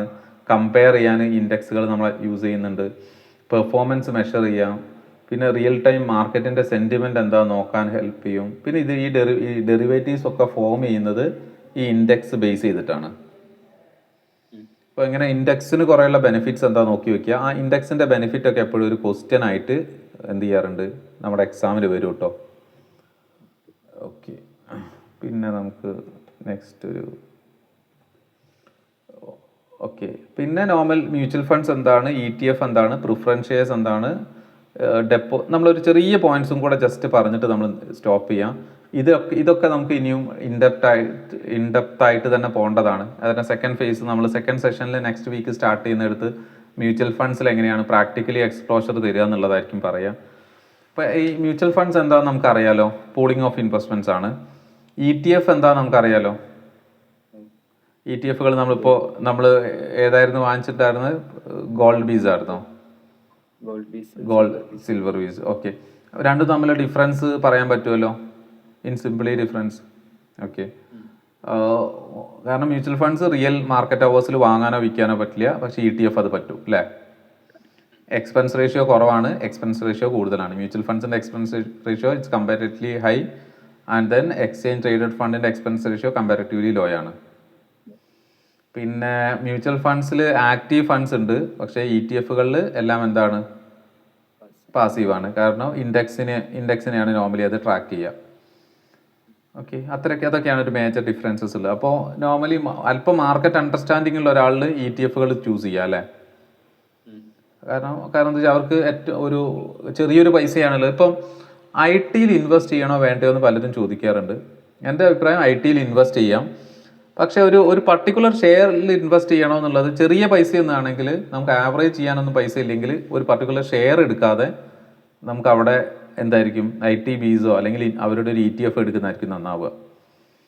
അതിലേതെങ്കിലും 1-2 ഷെയർ താഴെ പോയാലും കുഴപ്പമില്ല, നമുക്കത് ETF അവർ ആവറേജ് ചെയ്യുമല്ലോ. ഓക്കെ, അപ്പം അങ്ങനെ. പിന്നെ പ്രിഫറൻസ് ഷെയർസ് ക്ലിയർ ആണോ? Basic concept. ഇക്വിറ്റി ഷെയർസും പ്രിഫറൻസ് ഷെയർസും ഉണ്ട്. അത് സെർട്ടൈൻ പ്രിഫറൻഷ്യൽ റൈറ്റ് ഉള്ള ഷെയർസ് ആണ്, that is called the preference shares. Then the preferential rights എന്നുള്ളത് എന്തായിരുന്നു, റെഡീം ചെയ്യുന്ന സമയത്ത് ദ ഫസ്റ്റ് എമൗണ്ട് റിസീവ് ചെയ്യാനുള്ള റൈറ്റ് ആണ്. The second one dividend first കിട്ടാനുള്ള റൈറ്റ് ആണ്. ഫസ്റ്റ് എന്ന് പറയുന്ന സമയത്ത് ഇക്വിറ്റി ഷെയറിനേക്കാൾ മുൻപേ എന്ന് മാത്രമാണ് കേട്ടോ. അതാ ക്ലിയർ ആണ്. പിന്നെ അങ്ങനെയാണ്. പിന്നെ ഇന്ത്യൻ ഡെപ്പോസിറ്റ് റെസിപ്റ്റ് എന്നുള്ള കോൺസെപ്റ്റ് കേട്ടിട്ടുണ്ടായിരുന്നോ? അവിടെ നമ്മളൊരു ബോണ്ട് പർച്ചേസ് ചെയ്യാന്നുണ്ട് ഒരു കമ്പനിന്റെ, അവര് വാങ്ങിയെക്കുന്നുണ്ട്, അവരെ റീപർച്ചേസ് ചെയ്യുന്ന സിസ്റ്റമാണ്. അപ്പം നമുക്ക് US മാർക്കറ്റിൽ നിന്ന് നമുക്ക് കുറച്ച് ഫണ്ട് കളക്ട് ചെയ്യണമെങ്കിൽ നമുക്ക് എന്ത് യൂസ് ചെയ്യാം, അതായത് ADR യൂസ് ചെയ്യാം. കാരണം അങ്ങനെ, അതായത് നമുക്ക് US മാർക്കറ്റിൽ ഇപ്പം നമ്മൾ ജസ്റ്റ് താഴെ ഒന്ന് റീഡ് ചെയ്ത് നോക്കാം. ഒന്ന്, deposit receipts are the financial instrument that are represent shares of A foreign company. അപ്പോൾ US മാർക്കറ്റിൽ നമ്മൾ ലിസ്റ്റ് ചെയ്തിട്ടുണ്ട്. ഇപ്പോൾ ടാറ്റ മോട്ടോഴ്സ് നമുക്ക് US മാർക്കറ്റിൽ ട്രേഡ് ചെയ്യുന്നുണ്ട്. നമുക്ക് വേണേൽ മേടിക്കാം അവിടുന്ന് ഷെയർസ്. പക്ഷെ അത് മേടിക്കാനുള്ള പ്രോസസ്സ് നടക്കുന്നത് എന്തായിരിക്കും? ഒരു ബാങ്ക് ഗ്യാരണ്ടി ചെയ്തിട്ട് വെച്ചിട്ടുള്ളതായിരിക്കും ഓൾറെഡി. ആ ഷെയർസ് ആയിരിക്കും അവിടെ ട്രേഡ് ചെയ്യുന്നത്. ഇനി സിംപ്ലി നമുക്ക് US മാർക്കറ്റിൽ നിന്ന് ഇന്ത്യൻ കമ്പനീസിന് ഒരു എമൗണ്ട് കളക്ട് ചെയ്യണമെങ്കിൽ അത് കളക്ട് ചെയ്യുന്നത് ത്രൂ അമേരിക്കൻ ഡെപ്പോസിറ്റ് റെസിപ്റ്റ് വഴിയായിരിക്കും. ഇനി അതേപോലെ തന്നെ ഗ്ലോബൽ നമുക്ക് യൂറോപ്പിൽ നിന്നാണ് കളക്ട് ചെയ്യുന്നതെങ്കിൽ നമുക്ക് GDRs യൂസ് ചെയ്യാം. ഓക്കെ. ഇനി മറ്റൊരു കമ്പനിക്ക് ഇന്ത്യയിൽ നിന്ന് കളക്ട് ചെയ്യണമെങ്കിൽ ഇന്ത്യൻ ഡെപ്പോസിറ്ററി റെസിപ്റ്റ്സ് യൂസ് ചെയ്യാം. അത് നമുക്ക് ഡീറ്റെയിൽ ആയിട്ട് പോകേണ്ട ഒരു ഏരിയയാണ്. പിന്നെ നോർമലി ഇവിടെ നമുക്ക് ഇനി കുറച്ച് കോൺസെപ്റ്റും കൂടെ ജസ്റ്റ് പറഞ്ഞു നിർത്താമെന്നാണ് വിചാരിക്കുന്നത്. ഒന്ന്, ഫോറിൻ കറൻസി കൺവേർട്ടബിൾ ബോണ്ട്സ് ഉണ്ട്. അത് നെയിം ഇറ്റ്സെൽഫ് തന്നെ അതിലൊരു മീനിങ് ഉണ്ട്. ഫോറിൻ കറൻസി കൺവേർട്ടബിൾ ബോണ്ടാണ്. പിന്നെ അതേപോലെ ഇക്വിറ്റി ലിങ്ക്ഡ് ഡിബഞ്ചേഴ്സ് ഉണ്ട്. ഇക്വിറ്റി ലിങ്ക്ഡ് ഡിബഞ്ചേഴ്സ് എന്നുള്ളത് നോർമലി എന്തായിരിക്കും? ഇക്വിറ്റി ലിങ്ക്ഡ് ഡിബഞ്ചേഴ്സ് മാർക്കറ്റിൽ എന്ത് ചെയ്യുന്നുണ്ട്? മാർക്കറ്റിൻ്റെ റിട്ടേൺ, ഇക്വിറ്റി ഡിബഞ്ചേഴ്സിൻ്റെ റിട്ടേൺ എപ്പോഴും എങ്ങനെയാണ് കിട്ടുന്നത്? നമുക്ക് ഇൻട്രസ്റ്റ് ആണ്. ഫിക്സഡ് അല്ലേ? അതിന് ഇക്വിറ്റിയിലുള്ള റേറ്റിലെ ഫ്ലക്ച്വേഷൻസിനെ ഒന്നും എന്ത് ചെയ്യുന്നില്ല, കാണിക്കുന്നില്ല, ഒന്നും അതിനെ ബെഞ്ച് മാർക്കായിട്ട് എടുക്കുന്നില്ല. പക്ഷേ ഒരു ഇൻവെസ്റ്റർ എന്നുള്ള രീതിയിൽ ഇക്വിറ്റി അപ്സൈഡ് പോകുമ്പോൾ അതിൻ്റെ ഒരു ചെറിയ ബെനിഫിറ്റ് കിട്ടുകയാണ്. നല്ലതല്ലേ? നമ്മളെ പൈസ ഉപയോഗിച്ചിട്ടല്ലേ ബിസിനസ് ചെയ്യുന്നവർ, അല്ലെ? നല്ല പ്രോഫിറ്റബിൾ ആണെങ്കിൽ ചെറിയൊരു എമൗണ്ട് എക്സ്ട്രാ കിട്ടുന്നത് നല്ലതല്ലേ? അപ്പം അങ്ങനെ ആ ഒരു ഇക്വിറ്റി മാർക്കറ്റിനെയും കൂടെ ട്രാക്ക് ചെയ്യുന്ന ഡിബഞ്ചേഴ്സ് ആണ് equity linked debentures. Equity market upside പോകുന്ന സമയത്ത് ഇൻട്രസ്റ്റ് റേറ്റ് ഫിക്സഡ് ആയിരിക്കില്ല, ഫ്ലോട്ടിംഗ് ആയിരിക്കും. ചെറിയൊരു അപ്രിസിയേഷൻ കിട്ടും. ദ സെയിം തന്നെയാണ് കമ്മോഡിറ്റി ലിങ്ക്ഡ് ഡിബഞ്ചേഴ്സ് ഉണ്ട്. പിന്നെ മോർട്ട്ഗേജ് ബാക്ക്ഡ് സെക്യൂരിറ്റീസ് ഉണ്ട്. നമുക്കറിയാം അസറ്റ് ബാക്ക്ഡ് സെക്യൂരിറ്റീസ് ആണ്. ഇപ്പോൾ നമ്മുടെ മാർക്കറ്റിൽ ഇഷ്യൂ ചെയ്യുന്ന എല്ലാ ഇൻസ്ട്രുമെൻസിനും എല്ലാ സെക്യൂരിറ്റീസിനും അസറ്റ് ബാക്കപ്പ് വേണം. ഇപ്പോൾ നമുക്കൊരു ഡിബഞ്ചർ ഇറക്കണമെങ്കിൽ ആ ഡിബഞ്ചറിൻ്റെ പേരിൽ ആ കമ്പനി ഏതെങ്കിലും ഒരു അസറ്റ് ബാക്കപ്പ് ചെയ്യണം. അവരുടെ ഒരു പ്ലാന്റ് ആയിരിക്കും, ചിലപ്പം അവരുടെ ഒരു ഫിക്സഡ് അസറ്റ് ബാക്കപ്പ് ചെയ്താൽ മാത്രമാണ് ഡിബഞ്ചേഴ്സോ ബോണ്ടോളോ നമുക്ക് ഇറക്കാൻ പറ്റുക. അപ്പോൾ നമുക്ക് ആ കമ്പനി പൈസ തന്നിട്ടില്ലെങ്കിലും പ്രശ്നമില്ല, ആ അസറ്റ് നമുക്ക് എന്ത് ചെയ്യാം, അക്യൂർ ചെയ്യാനുള്ള റൈറ്റ് ഉണ്ടാവും. ഓക്കെ. പിന്നെ നോർമലി പിന്നെ ഇത് കേട്ടിട്ടുണ്ടായിരുന്നു, റിയൽ എസ്റ്റേറ്റ് ഇൻവെസ്റ്റ്മെന്റ് ട്രസ്റ്റ്, അതേപോലെ ഇൻഫ്രാസ്ട്രക്ചർ ഇൻവെസ്റ്റ്മെന്റ് ട്രസ്റ്റ്. ഓക്കെ. എന്താണ്, ഏതെങ്കിലും ഫണ്ട് സെർച്ച് ചെയ്ത് നോക്കിയോ? എന്തെങ്കിലും സെർച്ച് ചെയ്ത് നോക്കിയോ? ഓക്കെ. ഇപ്പോൾ റിയൽ എസ്റ്റേറ്റ് ഇൻവെസ്റ്റ്മെന്റ് ട്രസ്റ്റിൽ 4 ഫണ്ടുകളാണ് ശരിക്കുള്ളത് നമുക്ക്. ഓക്കെ. അതിൽ വൈറ്റ്ഫീൽഡ് ഉണ്ട്, അതേപോലെ ബ്രോക്ക്ഫീൽഡ് എന്നൊരു കമ്പനി ഉണ്ട്. പിന്നെ അതേപോലെ അത് ബാംഗ്ലൂർ ബേസ്ഡ് ആണ്. നെക്സസ്, പിന്നെ അതേപോലെ ഇങ്ങനെയുള്ള കുറച്ച് ഇവർ ചെയ്യുന്നത് എന്താണെന്ന് ചോദിച്ചാൽ, നമ്മളൊരു എമൗണ്ട് പാർക്ക് ചെയ്യുന്നു, ആ എമൗണ്ട് യൂസ് ചെയ്തിട്ട് ബിൽഡിംഗ് കൺസ്ട്രക്ട് ചെയ്യുന്നു, ആ ബിൽഡിംഗ് സ്പേസ് ഇവർ റെൻ്റ് ഔട്ട് ചെയ്യുന്നു, ആ റെൻ്റൽ ഈൽഡ് ആണ് നമ്മളുമായിട്ട് ഷെയർ ചെയ്യുന്നത്. ഓക്കെ, ക്ലിയർ ആണല്ലോ? അപ്പോൾ അവിടെ ഒരു കോമൺ ഇതാണ്, അവർ റിസീവ് ചെയ്യുന്ന റെൻ്റലിൻ്റെ 90% നമ്മളുമായിട്ട് ഷെയർ ചെയ്യണം. അപ്പോൾ അതേപോലെ ബാംഗ്ലൂർ ബേസ്ഡ് കുറേ അധികം കമ്പനീസൊക്കെ കുറേ അധികം ഫേംസിനൊക്കെ ഓഫീസ് സ്പേസ് ഒക്കെ കൊടുക്കുന്ന കമ്പനീസ് ഒക്കെ തന്നെ ഈ ഒരു ഫോർമാറ്റിൽ വർക്ക് ചെയ്യുന്നുണ്ട്. ഇപ്പോൾ നമുക്ക് 4 കമ്പനീസാണ് ഈ ഒരു സെഗ്മെൻറ്റിലുള്ളത്. ഞാൻ വാങ്ങിച്ചിട്ടുണ്ടായിരുന്നു, എനിക്ക് വാങ്ങിച്ചിട്ട് നല്ല റിട്ടേൺ തന്നെയാണ് കിട്ടിയത്. ഇപ്പോൾ ബ്രോക്ക്ഫീൽഡ് ചെറിയൊരു പെർസെൻറ്റേജ് വാങ്ങിച്ചിട്ടുണ്ടായിരുന്നു ഇതിന് മുൻപേ. പിന്നെ അതേപോലെ തന്നെ പിന്നെ ഈ മൈൻഡ് സ്പേസ് എന്നുള്ളത് ഇതേപോലെ ഇതാണ്, ഒരു മാളുകൾ കൺസ്ട്രക്ട് ചെയ്യുന്ന കമ്പനീസാണ് ഇന്ത്യയിൽ. അപ്പം പിന്നെ അതേപോലെ എംബസി പാർക്ക് എന്നുള്ളൊരു കമ്പനി ഉണ്ട്. എംബസി പാർക്ക് ഓഫീസ് സ്പേസസ് ചെയ്യുന്ന കമ്പനിയാണ്. ബാംഗ്ലൂരിലൊക്കെ നമ്മൾ പോകുന്ന സമയത്ത് കാണാം, ഇനി ബാംഗ്ലൂരിലൊക്കെ എല്ലാ വലിയ ഓഫീസിൻ്റെ മേലെ എംബസി എന്നായിരിക്കും ഉണ്ടാവും, എംബസി പാർക്ക് എന്ന്. കാരണം അവർ ഓഫീസ് കൺസ്ട്രക്ട് ചെയ്തിട്ട് ഇത്തരം കമ്പനീസിന് എന്ത് ചെയ്യും, ലീസ് ഔട്ട് ചെയ്യും. ആ കമ്പനി ഇതിന് കറക്റ്റായിട്ട് റെന്റ് കൊടുത്തോളും, ആ റെന്റ് നമ്മളുമായിട്ട് ഷെയർ ചെയ്യും. അതേപോലെ ആ ഓഫീസിന്റെ ഓണർഷിപ്പ്, ആ ബിൽഡിങ്ങിന്റെ ഓണർഷിപ്പ് നമുക്ക് ഉണ്ടാവും, അത് ക്യാപിറ്റൽ അപ്രീസിയേഷൻ ആയിട്ട് നമുക്ക് കിട്ടും. പിന്നെ അതേപോലെ മൈൻഡ് സ്പേസ് കൂടുതൽ ഫോക്കസ് ചെയ്യുന്നത് മാള് അങ്ങനെ, പക്ഷെ അത് വർക്ക് ചെയ്യുന്നത് മുംബൈ, ബാംഗ്ലൂർ കുറവാണെന്ന് തോന്നുന്നു. മുംബൈ, അതേപോലെ പൂനെ, അങ്ങനെ ഹൈദരാബാദ് ആ ഒരു സൈഡിലാണ്. പിന്നെ അതേപോലെ തന്നെ നെക്സസ് സെലക്ട് എന്ന് പറഞ്ഞിട്ട് ഒരു ഓർഗനൈസേഷൻസ് ഉണ്ട്. അതും ഇതേപോലെ നോർത്ത് സൈഡിലേക്കാണ്. ബ്രോക്ക്ഫീൽഡ് ഉണ്ട്, ബ്രോക്ക്ഫീൽഡ് ഇന്ത്യ റിയൽ എസ്റ്റേറ്റ് എന്ന് പറഞ്ഞ കമ്പനി. പക്ഷെ ഇതിൽ 4-ൽ ഏത് വാങ്ങണമെന്ന് ഇപ്പം ചോദിച്ചാൽ ഞാൻ പറയും എംബസി പാർക്ക് വാങ്ങണമെന്നാണ്. എംബസി പാർക്കിനാണ് ക്യാപിറ്റലൈസേഷൻ കൂടുതലുള്ളത്. ബാക്കിയുള്ള എല്ലാവർക്കും ക്യാപിറ്റലൈസേഷൻ അല്പം കുറവാണ്. പക്ഷേ ഇവരൊരു റിസ്ക് എന്താണെന്ന് ചോദിച്ചാൽ 4-5 4 കമ്പനീസേ ഉള്ളൂ. പക്ഷേ ഈ മെയിൻ ആയിട്ടുള്ള ഇഷ്യൂസ് എന്താണെന്ന് ചോദിച്ചാൽ ഏതെങ്കിലും ഒരു ഏരിയയിലാണ് ഇവരൊക്കെ ബിസിനസ് ചെയ്യുന്നത്. ഇപ്പം ബാംഗ്ലൂരിൽ എന്തെങ്കിലും ഒരു ഇഷ്യൂസ് ഉണ്ടായെന്ന് വിചാരിക്കുക. ബാംഗ്ലൂർ ഇനി മാർക്കറ്റ് എന്ത് ചെയ്യുന്നില്ല, ഗ്രോ ചെയ്യുന്നില്ല. അപ്പം ഇത്തരം ബാംഗ്ലൂരിൽ മാത്രം ഇൻവെസ്റ്റ് ചെയ്തിട്ടുള്ള ഒരു ഫണ്ടിൻ്റെ സെനാരിയോ എന്തായിരിക്കും, അത് താഴെ പോകാനുള്ള സാധ്യത ഉണ്ട്. അപ്പം അങ്ങനെ ഒരു concentrated risk real estate investment ട്രസ്റ്റിൽ ഇപ്പോൾ ഉണ്ട്. കാരണം അവിടെ അതിന് എപ്പോഴാണ് അത് സോൾവ് ആണെന്ന് വെച്ചാൽ വലിയ കമ്പനീസ് വരികയും അത്തരം companies all India pan India ലെവലിൽ ഇതേപോലെ പല പ്രോജക്റ്റുകൾ ഉണ്ടാക്കുകയും ചെയ്യുകയാണെങ്കിൽ ആ സമയം നമുക്ക് കുറച്ചുകൂടി ഫണ്ടുകൾ മേടിക്കാൻ പറ്റും. ഓക്കെ, അപ്പോൾ ഏകദേശം ആ ഏരിയാസ്. പിന്നെ അതേപോലെ തന്നെ real estate investment trust work ചെയ്യുന്നത് ഇത് സെയിം സെനാരിയോ. പക്ഷേ അവിടെ ഇൻഫ്രാസ്ട്രക്ചർ ഇൻവെസ്റ്റ്മെന്റ് ട്രസ്റ്റും ഇത് സെയിം വേയിൽ തന്നെയാണ് വർക്ക് ചെയ്യുന്നത്. പക്ഷെ അവർ നോർമലി കൂടുതൽ കൺസ്ട്രക്ട് ചെയ്യുന്നത് എന്തൊക്കെയായിരിക്കും? അതെ ഇൻഫ്രാസ്ട്രക്ചർ പ്രോജക്റ്റിലായിരിക്കും അവർ കൂടുതൽ ഇൻവെസ്റ്റ് ചെയ്യുക. അപ്പോൾ റോഡാവാം, അല്ലെങ്കിൽ റെയിലാവാം, ഇങ്ങനത്തെ കൺസ്ട്രക്ഷൻ പ്രോസസ്സിൽ ഇൻവെസ്റ്റ് ചെയ്ത് അതിൽ നിന്ന് റവന്യൂ ഉണ്ടാക്കുക, അതിൽ നിന്ന് ഒരു സ്പെസിഫിക് റവന്യൂ ക്രിയേറ്റ് ചെയ്യുക എന്നുള്ളതാണ് ഒരു മോഡ് ഓഫ് ഓപ്പറേഷൻസ് എന്നുള്ളത്. അപ്പോൾ ജസ്റ്റ് അത്രയും ഏരിയാസ് ജസ്റ്റ് നോക്കി വയ്ക്കുക. പിന്നെ കമ്മോഡിറ്റി മാർക്കറ്റ് ഉണ്ട്, പ്രഷ്യസ് മെറ്റൽസ് ഉണ്ട്, കമ്മോഡിറ്റി ETF മാർക്കറ്റിലുണ്ട്. പിന്നെ അതേപോലെ വെയർഹൗസ് റെസീപ്റ്റ്സ് ഉണ്ട്. ഇപ്പോൾ വെയർഹൗസ് റെസീപ്റ്റ്സ് ഒരു സെക്യൂരിറ്റി തന്നെയാണ്. വെയർഹൗസ് റെസീപ്റ്റ് എന്നുള്ളത് നമ്മൾ ഏതെങ്കിലും ഒരു പ്രോഡക്റ്റ് ഇവിടെ കീപ്പ് ചെയ്യുന്നുണ്ട്, വെയർഹൗസിൽ കീപ്പ് ചെയ്യാണ്. അതായത് കമ്മോഡിറ്റി മാർക്കറ്റുമായി റിലേറ്റ് ചെയ്തിട്ടുള്ളതാണ് ശരിക്കും വെയർഹൗസ് റെസീപ്റ്റ്സ് എന്നുള്ളത്. അപ്പം അങ്ങനെ കമ്മോഡിറ്റി കീപ്പ് ചെയ്യുകയാണെങ്കിൽ അതിന് റെസീപ്റ്റ്സ് പ്രൊവൈഡ് ചെയ്യും. ആ റെസീപ്റ്റ്സ് ശരിക്കും നെഗോഷ്യബിൾ ഇൻസ്ട്രുമെൻ്റ് ആണ്, വേണമെങ്കിൽ നമുക്ക് ട്രേഡ് ചെയ്യാൻ പറ്റും മാർക്കറ്റിൽ. ഓക്കെ, അപ്പോൾ ബാക്കി നമുക്ക് നെക്സ്റ്റ് ഇപ്പോൾ ഒരു കാര്യം ചെയ്യാം. ഇത്രയും ഏരിയാസ് ജസ്റ്റ് ഒന്ന് മാക്സിമം എന്ത് ചെയ്യാം, ഈ ഏരിയ പ്രിപ്പയർ ചെയ്യുക. ഇന്ന് നമുക്കിനി നെക്സ്റ്റ് സെഷൻ ഇല്ല. എന്നിട്ട് ജസ്റ്റ് ഇന്ന് പ്രിപ്പയർ ചെയ്യുമ്പോൾ ഏതെങ്കിലും ഏരിയാസ് ഡൗട്ട് ഉണ്ടെങ്കിൽ വൈകിട്ട് ഇന്ന് എനിക്ക് അയച്ചിട്ടാൽ മതി. നമുക്കൊരു ഓൺലൈനിൽ ഒരു ഡിസ്കഷനും കൂടി എടുക്കാം വൈകിട്ട്.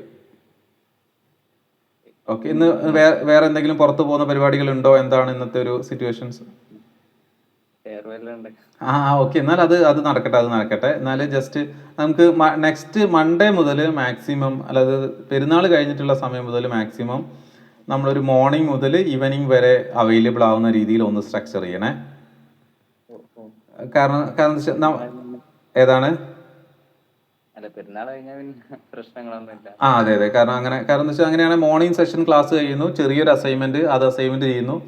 പിന്നെ അതിനുശേഷം നമുക്ക് നമ്മുടെ ഒരു കൺവീനിയൻറ്റ് ടൈമിൽ ജസ്റ്റ് ഒരു ഡിസ്കഷനും കൂടി എടുക്കുക. ആ ഡിസ്കഷനിൽ പ്രാക്ടിക്കലി നമ്മൾ പറഞ്ഞില്ലേ, നമ്മൾ മ്യൂച്വൽ ഫണ്ട്സും ഇക്വിറ്റി ലോങ് ടേം ബിൽഡ് ചെയ്യാൻ അങ്ങനത്തെ ഒരു പോർട്ട്ഫോളിയോ ഉണ്ടാക്കണം.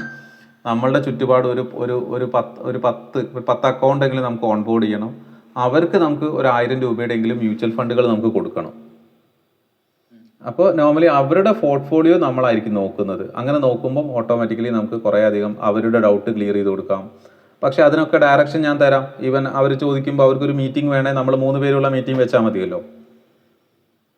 അപ്പോൾ നമുക്കൊരു പ്രാക്ടിക്കൽ എക്സ്പ്ലോഷേഴ്സും കൂടിയാവും. ആയിക്കോട്ടെ, എന്നാലും നമുക്ക് ജസ്റ്റ് ഈ ഏരിയാസ് ഒന്ന് പ്രിപ്പയർ ചെയ്യാം. അതിന് ശേഷം നമുക്ക് നാളത്തെ സെഷനിൽ ഇതേപോലെ 9:30 തന്നെ സെഷൻ എടുക്കാം. നമുക്ക് പെരുന്നാൾ ഫ്രൈഡേ ആണോ അല്ലെങ്കിൽ സാറ്റർഡേ ആണോ വരുന്നത്? രാത്രി. അതെ. അല്ല, ഇപ്പോൾ സാധ്യത ഫ്രൈഡേക്കും സാറ്റർഡേക്കും ആണോ? എങ്ങനെയാണ് സാധ്യത? അല്ലെ വ്യാഴാഴ്ച വരാനുള്ള സാധ്യത ഉണ്ടോ? നമുക്ക് എന്തായാലും നാളെ എന്തായാലും നമുക്കൊരു സെഷൻ പ്ലാൻ ചെയ്യാം. മോർണിംഗ് ഇതില്ലെങ്കിൽ ജസ്റ്റ് മെസ്സേജ് ഇട്ടാൽ മതി. നാളെ എന്തായാലും പെരുന്നാളാവാൻ സാധ്യത ഇല്ലല്ലോ. നാളെ അപ്പോൾ നാളെയും കൂടെ സെഷൻ വെക്കുന്നതിന് കുഴപ്പമില്ലല്ലോ. ഓക്കെ, എന്നാൽ നമുക്ക് നാളെ 9:30 മീറ്റ് ചെയ്യാം. അപ്പോൾ ഇത് ജസ്റ്റ് ഇതൊന്ന് പ്രിപ്പയർ എന്തായാലും ഇന്ന് കോളേജിലൊക്കെ പോയി വന്നിട്ട് ജസ്റ്റ് നോക്കിയാൽ മതി. അതിനുശേഷം നമുക്ക് സമയം ഉണ്ടെങ്കിൽ വൈകിട്ട് ഡിസ്കഷൻ എടുക്കാം, അല്ലെങ്കിൽ നാളെ മോർണിംഗ് ഉണ്ടാവുള്ളൂ. എന്നാൽ ഫെയർവെൽ ഒക്കെ ആകുമ്പോൾ എന്തായാലും നിങ്ങൾ ലേറ്റ് ആവുമല്ലോ. ആ ഓക്കെ ഓക്കെ ഓക്കെ, അങ്ങനെയാണ് നമുക്ക് നാളെ മീറ്റ് ചെയ്യാം. ശരി ശരി ശരി, ഓക്കെ ശരി.